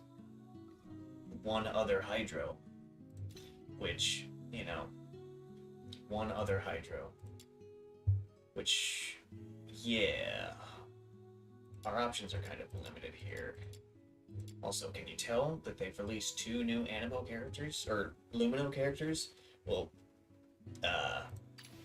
Kensho hasn't been released yet, so, he's, but, it's like, man, they're certainly releasing a lot of Lumino characters. And then I think we've got another Electro character on the horizon somewhere. And we've got a Pyro character somewhere.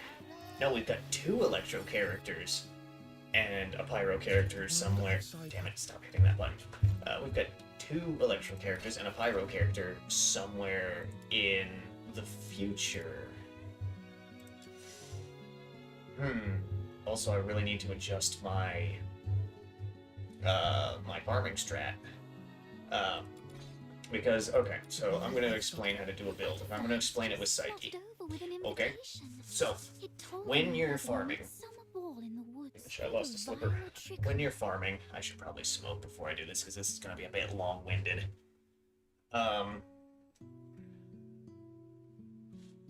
Okay.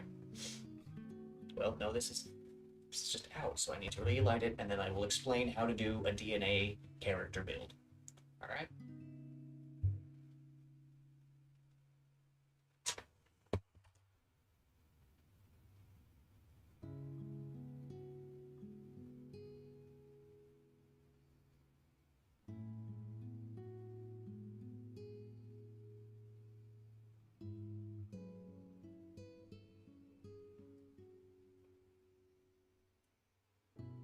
Okay. So, how to do a DNA character build with GZ. You know, this is educational time. So, you may notice that the way that these slots are, you know, placed, there's like 4 of them over here, 4 of them over here, and you have the one in the middle. Okay. The way that I do this is I just divide the two. Each half has a different purpose. The left half is for you know, let me explain it this way. The right half is for Covenanters, because once upgraded to +5, this Demon Wedge can be equipped in multiples. You can stack them up, hence why I'm running 2 Volitions and 2 Resolves. Which, honestly, I could probably stand to do just a 3rd Volition, but that's neither here nor there. Alright, so the right half is for Covenanters.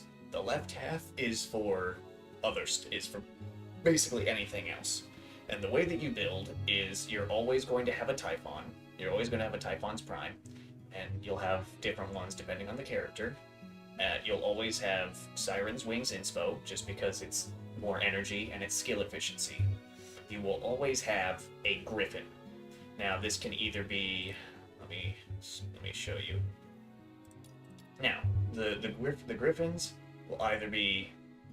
Do I not have the other one? Oh my god. So there's 2 Griffins. Alright? There's 2 different Griffins.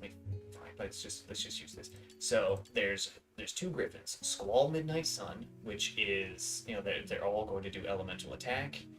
They're all going to do intensity, but the difference is either duration or range. Alright? Duration or range, and you choose this based on the character. So, go back to Psyche. So, Psyche wants duration, and the reason why Psyche wants duration is because duration for skills that are just like you can hit the button to turn them off and on, duration impacts how much energy they consume every second. So Psyche wants duration because she has a buff on one of her passives that, you know, you can make it last a really long time. And also, you know, it decreases the rate at which she consumes sanity if her health gets too low. It also increases the duration of the debuff provided by her E. So, you know, so for the left side, you're always going to have a Typhon's Prime, and the one that you pick depends on the character.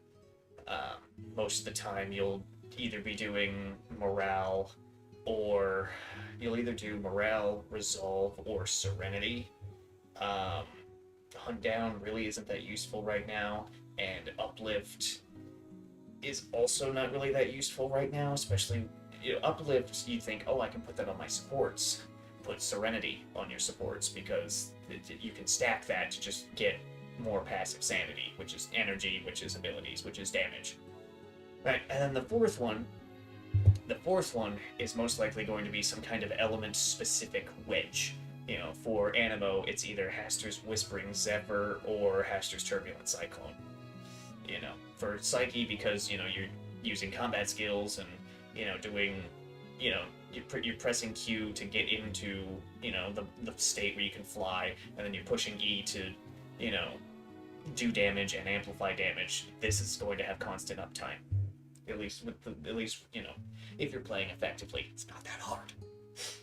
So, one half, Covenanters. The other half is everything else. Typhon, which really just boils down to Typhons, Wings Inspo, a Griffin, and an Elemental Wedge. Let's take a completely different character who doesn't even play nearly the same. Let's go. Okay, let's choose a character without a consonants weapon. Let's take Weapons, supplies, Rhythm. power levels, mission plans. All right. Check completed. Left by half, 17th time. or right half, Standing by. Covenanters. I just went full Volition, which I think that's the best I can do for Electro Covenanters. I guess I could do Morale. I could see if Morale yields better results, but Covenanters. And then left half, Typhon, Wings Inspo, Griffin, Elemental Wedge. And, you know, the way that you place these doesn't really matter. It only matters when you start using track shift modules to change, to like reduce costs, then it matters. But it really doesn't matter where you put them. Maybe it'll matter in the future. I don't know. It doesn't right now. So this could be quite outdated. But yeah, so, Typhons, Siren's Wings Inspo, Griffin, and Elemental Wedge. Let's take another character.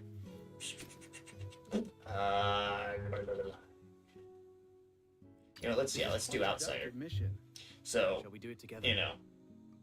Right half Covenanters. I don't have him at level 80, so, we're not there yet. We'll get there. But, level 80. And then once we get him to level 80, this half will be like all Wings Eternity, which actually, hold on. Should it be Wings Eternity? That doesn't look right. Yeah, because he doesn't really... Wait a minute. Yeah, you can... Wait, no, you'll stack Wings Eternity. You'll probably do, like, 2 Wings Eternity. And then, like... Actually, you could probably just do 4 Blaze Resolves instead. Oh, no, I need 2 Wings Eternities. And then I can do 2 Blaze Resolves because of the effect here. Okay, so 4 Covenanters, and then 4... everything else. Whispering Zephyr, just, animal character. Let's do... let's look at our main character here. So we're going to do 4 Covenanters, and then 4 of everything else. Typhons, Wings, Griffin, Elemental Wedge. So the MC is a support character. So this basically just it increases the crit chance of, anybody who takes weapon damage, when they're close enough to, the character dealing the weapon damage. So if an enemy near MC, regardless of who hits the enemy, if they, as Lyn, I could be like shooting them or, like doing melee damage, as long as they're close enough to MC, that enemy that's getting hit, this buff will activate. Crit chance for, the weapon I'm using to hit the enemy will go up by 21.8% right now. At least, when I get this maxed out and make it gold, it'll be even better. But he's like a crit support. He's a crit weapon damage support. That's what MC is, which is why you want, Eternity. Yeah, probably just want Eternity, now that I look at it, which means doing this track was a mistake. Fuck. Well, whatever. Let's see, yeah, Resolve isn't really that useful. Straight attack. I mean, skill intensity is fine, but HP is kind of exceptionally useless. So you probably just want, like, Blaze Eternity, just Blaze Eternity, just to, do it like that. So that is how you do a DNA build. And then, as more wedges come out, I sense that... Here's my prediction for DNA, right? Is as the devs release more wedges, like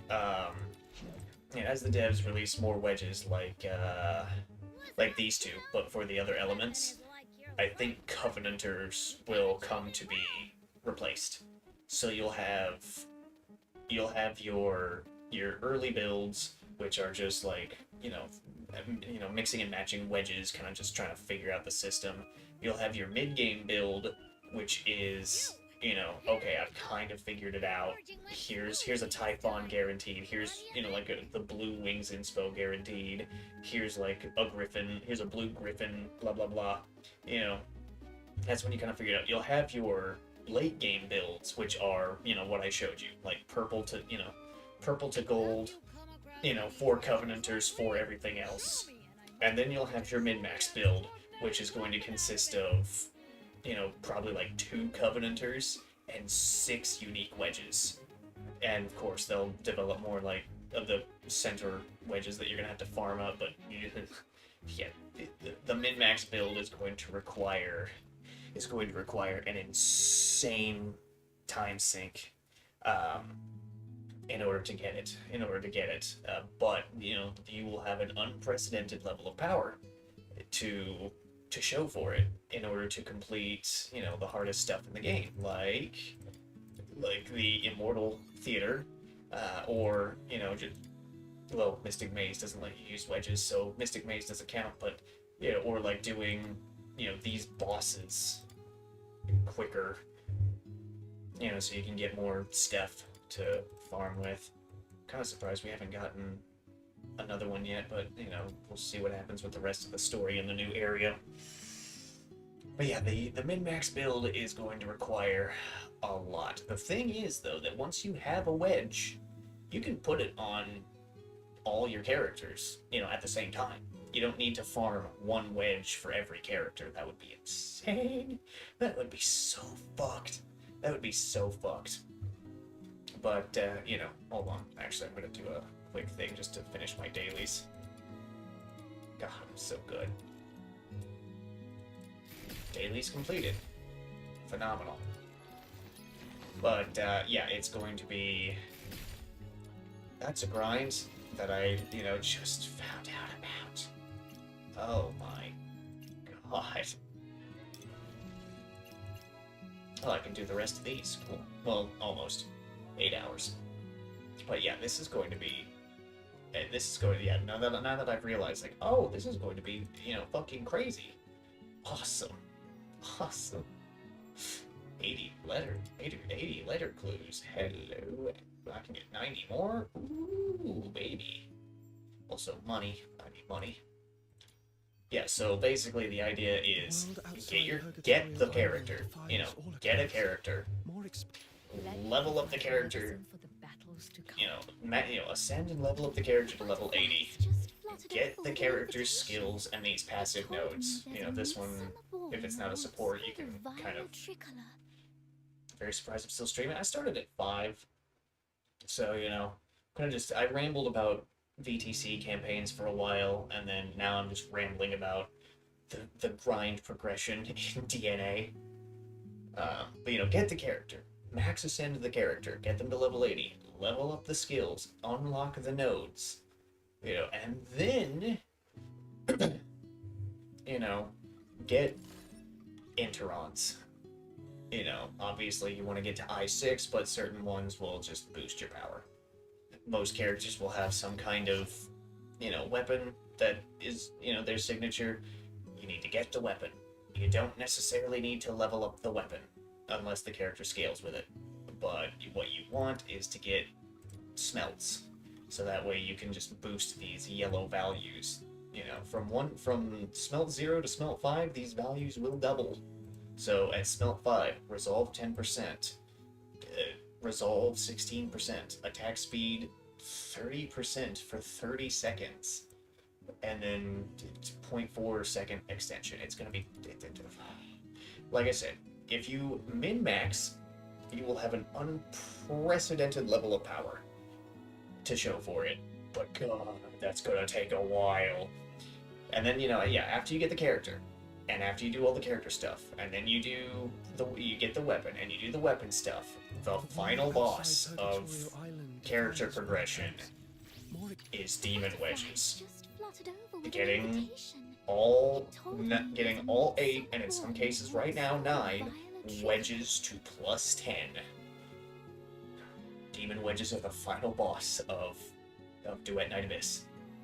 Ugh. It's gonna be great. It's gonna be wild. Also, God help you if your character has a conscience weapon, because guess what? More wedges! More wedges to get to +10. The thing here is that you get these wedges from Mystic Maze, which you can technically farm endlessly, but you've got some pretty hard limitations for it. One of those limitations being these blueprints are limited number, and they refresh every 2 weeks. So you've gotta figure that out, buddy. Also, where the hell did I get 10,000 threads of time? Where the fuck did I get that? Also, you can see that these are expensive as hell, which means it really wants you to farm level 80. Where did I get these? Where did I get this? I don't know. But yeah, it's It's quite the grind, and while I look like I'm exhausted and defeated, I am energized to do this. So, also, how much does this cost? 1,000. 4,000 a week for just these. That's not bad. And then, of course, I need to get this. But yeah, that's something. I can't believe that the animal wedges are so expensive, though. That's insane. That is an insane grind. Holy shit, dude. 200 candle. Okay. 200 candles.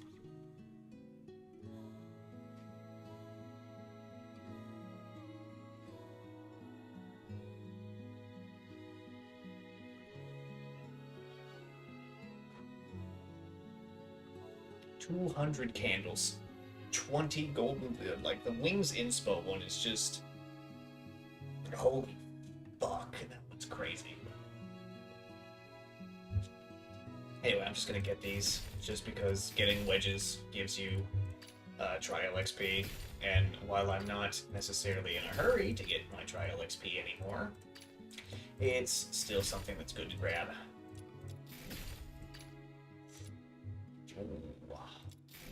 Oh, that's good coins. That's really good coins. I don't know where I got 10,000 of those things, but hey, works for me. I think we're back at half a mil. That makes me feel good.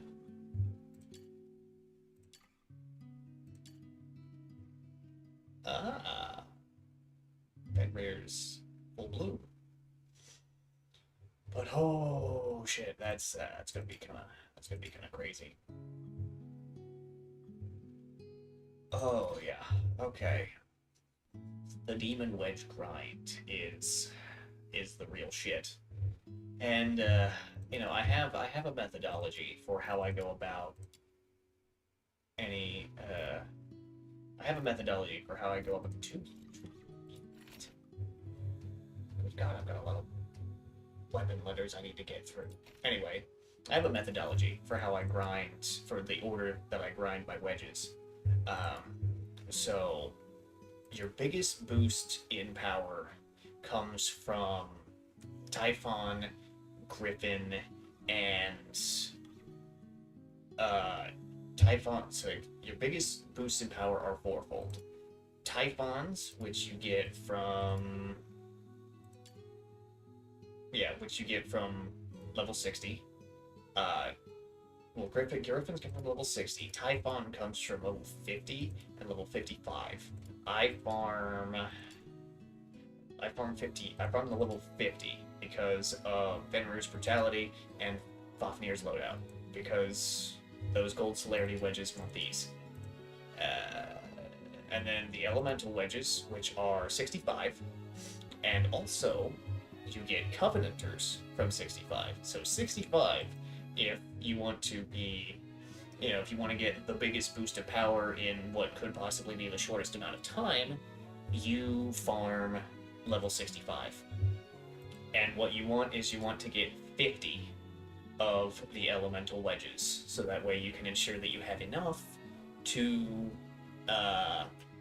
you want to make sure that you have enough to get, once you get enough gold blueprints for the elemental wedge, you want to make sure, because you need 5 each, 50, divided by 5 is 10. So, yeah. But yeah, this is going to be a farm. I'm going to have to sit here and farm Hamsters with Whispering Zephyr for fucking ever, because I need 48 more. And in the while I'm doing that, I'll also be gaining a bunch of, because I'm farming an Animo Elemental Wedge, I'll be getting Animo Covenanters. So that's going to be a whole thing. And then, at that point I'll have to do my Coverts Demon Wedges, in order to get the blueprints, or, more likely, Carmine Globules.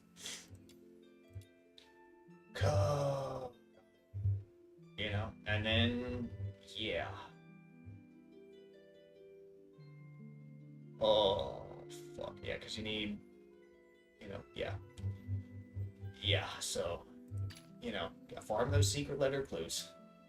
you will need an absolute shit ton of them in order to get enough letters to, actually get what you want. Assuming you don't get lucky. If you get lucky, hey, baby, good for you. Proud of you.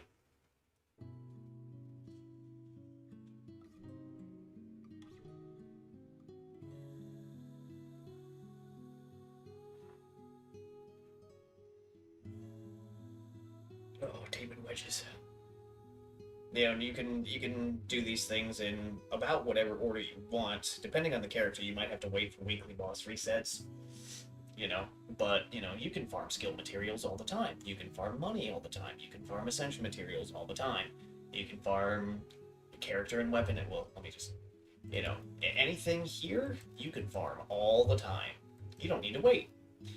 But if you're going to be doing, if I want more psyche interons, I have to wait, to get, to fucking, for this to refresh every week so I can grind more letters. And then, hey, I want Psyche's weapon. Oh, guess what? It's on the same boss, which is bound to the same 5 rewards per week. So, I can take Psyche and her weapon so far every week, and then after that it's like, well, I guess I'm farming demon wedges for Psyche, so I better, now that she's, max ascended and stuff, I don't need to do this or this for her. I still need to get her weapon max just because it'll make me feel better. That and trial XP, and then you do this. You just sit here on this node until you have 50. And then you do covert stuff. Oh God. Christ, that's a whole fucking thing. Oh God. Oh, shit. Holy fuck. Logos. Yeah. Yeah, I realize that I'm acting like I'm devastated, but at the same, and I kind of am. We're just realizing the depth of it, but at the same time, oh fuck yeah, a game that I can just grind feels really good. I could just play this game forever, just grind.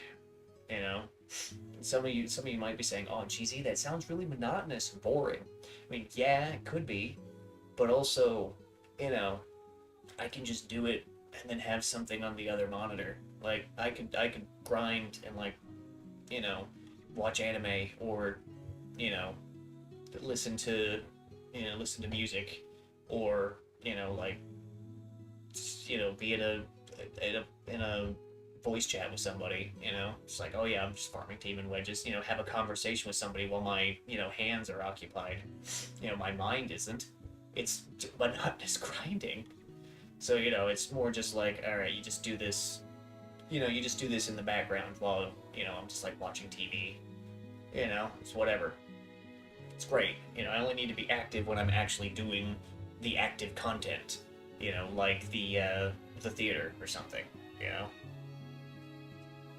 It's, the Demon Wedge farm is meant to consume a lot of time, but it's also just not something that you need to, think about too hard.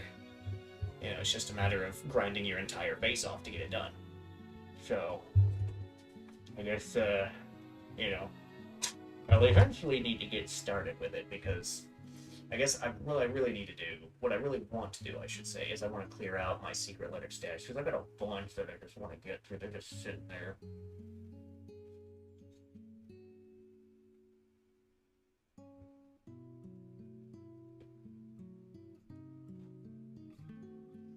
I could be turning those secret letters that are just sitting in my inventory into various account resources, such as, such examples include, like, character interons, because I have all the characters that I have most of the characters, but, like, character interons, or weapons/weapon dupes for smelting, or demon wedge blueprints, You know, I just need to clear all this crap out.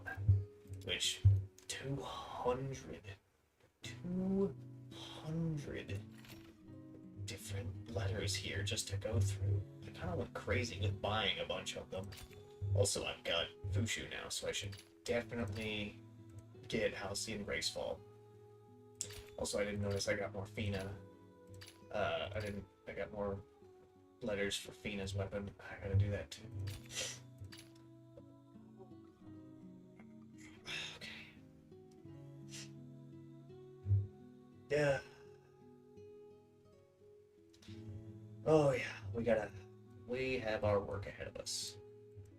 But it'll be fine. Also, I have 13 Psyche letters.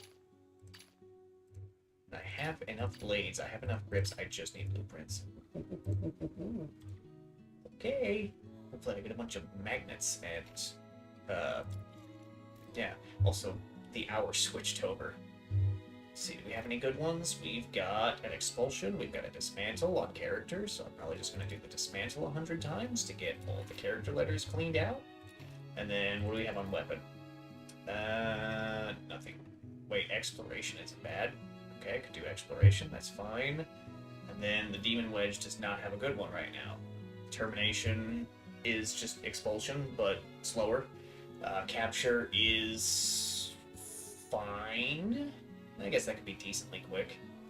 Excavation sucks if you're not playing with multiple people, which is just true. Which is true of the regular one too. If you do not have Excavation 7 and you need money, go fuck yourself, bud. Basically, nobody is playing anything else but Excavation 7, and that's assuming that there are people playing Excavation 7. So, if you need money, go fishing. Do the Mystic Maze. Go fuck yourself. You know, come back when you're TR60 and can do Excavation 7.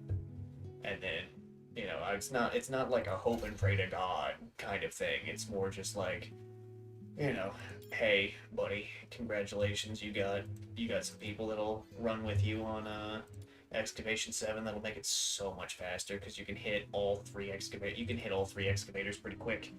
And then you can, depending on your combat strength and the combat strength of the people with you, you can, you know, just go really far with it, get a lot of money.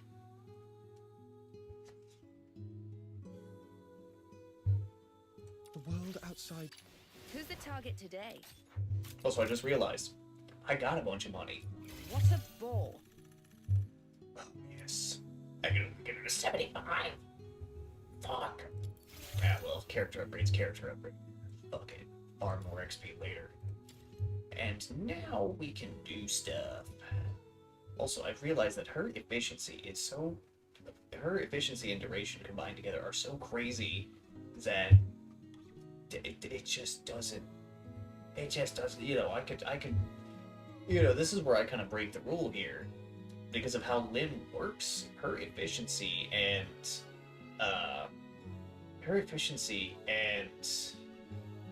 duration are high enough to where, you know, it just doesn't, you know,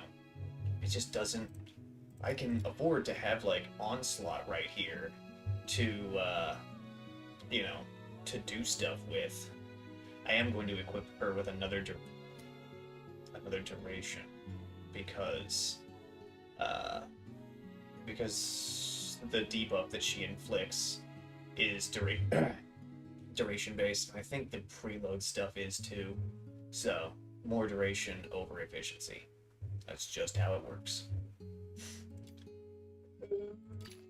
Yeah, this will be fine.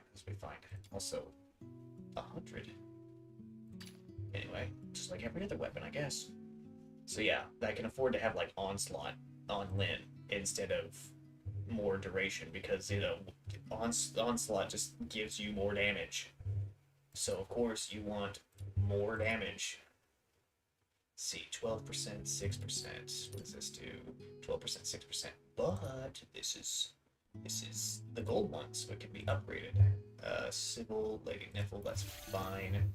They shouldn't have the gold one anyway because they're not ready for it. Amplify on 14.7. Oh yes, Also, this is only 15. This is only 15. It's cheaper than the other Onslaught. What the hell? Okay, so I kind of figured out the build for Lynn. There we go. We've got 157% duration and a bunch of pyro attack, but at the rate that her damage comes out, this might as well be like tripled. And Onslaught is going to just increase it even more. Oh, Lord. Also, the Sphinxes are important, but they're not as important, you know? I mean, yeah, you'll get a bunch of Sphinxes. Hello? No. You'll get a bunch of Sphinxes on your Demon Wedge grind while you're farming for Griffins. Yeah, while you're farming for Griffins, you will be getting a bunch of Sphinxes. And also Feathered Serpent for, you know, your Animo characters. This is going to expand. They have to put out wedges, like you know, the ones that they put out for Animo with 1.1, they have to put out wedges for the other elements. Otherwise, what the fuck? Why would anybody play anything else other than, oh hey, Fantasio is really cool. Fantasio is really cool. What am I saying? Fantasio is awesome.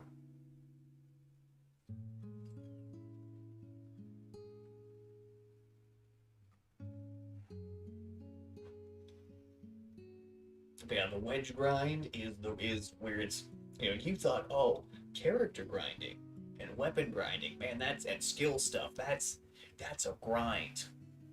My brother in Christ, you have not met Wings Inspo in gold rarity. Or, you know, and you also haven't met his older brother, Animo Wings Inspo. You know, Animal Wings Inspo. You know, this is just, oh, I need 10 of these blueprints to, you know, whatever. You know, and then a blue wedge. You need like a blue wedge to make this. Oh, that's fine, that's whatever. No, this one you need a different gold wedge. And then you need some other shit. You need 200 candles. Oh my god, that's insane. I mean, hey, you're gonna come away with the candles if you do defense 70. I would say defense 80 because, you know, oh look at that, double the drops. Do defense 70. Alright, just do defense 70. You know, and if you want just the coins, do defense 50 and play like a really high AoE character. Like you can play Lynn, you can play Rhythm, you can play Rebecca, you know. But if you want just the coins, do defense 50. If you want candles and tentacles, do defense 70. That's just how it works. You know, I don't make the rules. The world out. Also, I really need to putting Deft on Broboxy was a mistake. I need to do the it's not frugal. I need to get Gluttonous onto Broboxy and get it leveled to max. You know. Oh, hey, look at that. 3 Gluttonous. But I'll wait. Also, this is the GDmon that I use on Psyche in theater. You know, support, skill cooldown, attack, auto pickup range. It's good shit. I don't know. I'm thinking I could probably put on. I don't know if loot generation works on.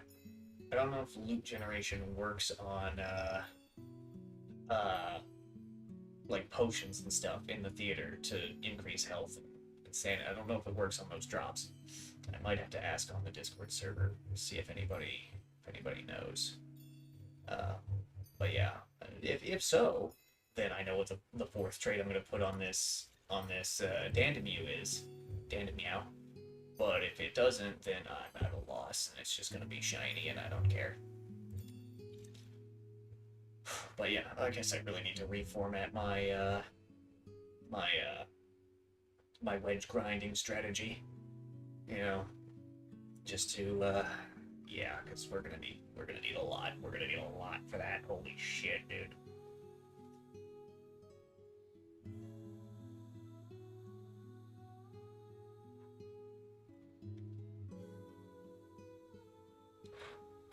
It's going to be great though. The thing is, it's only going the time constraints to min max every character is only going to get worse as the game progresses, because they have to add more wedges. They have to give us wedges for the other elements. There's 5 more elements, which means that the grind is going to increase by 5 times as much, and they're probably not going to stop there. They're probably gonna be like, all right, guys, more wedges, more wedges. You know, Covenanter, you know, eventually we'll get to the point to where, you know, the 4 Covenanter build in all gold is going to be like a mid-tier build because of how high the high tier goes. You know, we'll probably have to class it to like basic build, and then like newbie build, which is just like a bunch of random shit, and then like basic build, which has like the blue griffins, the blue wings inspo, just like blue wedges, and then you'll have like the intermediate build, which is everything, you know, everything in purple, and then you'll have like the high tier build, which is just all the basic gold wedges, and then you'll have various tiers of min-max build. Like min-max 1 is, you know, where it's at right now. Eventually we'll hit min-max 2, where it's just like, here's 9 unique wedges that you need to get to plus 10. They will be ludicrously expensive. Kill yourself. It's like, thanks. There's also, where is it? Something I need to show you. Something that the devs forgot to take out. This. I think we are eventually going to be able to ascend characters past level 80. And the reason why I suspect this is because these 6 blueprints exist. I do not have them. Also, we cannot presently ascend characters past level 80. I think we'll be able to get characters to level 100. And these will be the ascension materials that you need to get characters to level 100. So I hope you're ready for even more demon wedge tolerance. Because like a min-max character right now with like a blue wedge, their top max tolerance is 117. Just getting to one, if I were able to get Rebecca to 100, this would be 137. You know, I mean, you saw Psyche's demon wedge tolerance at, you know, at 142.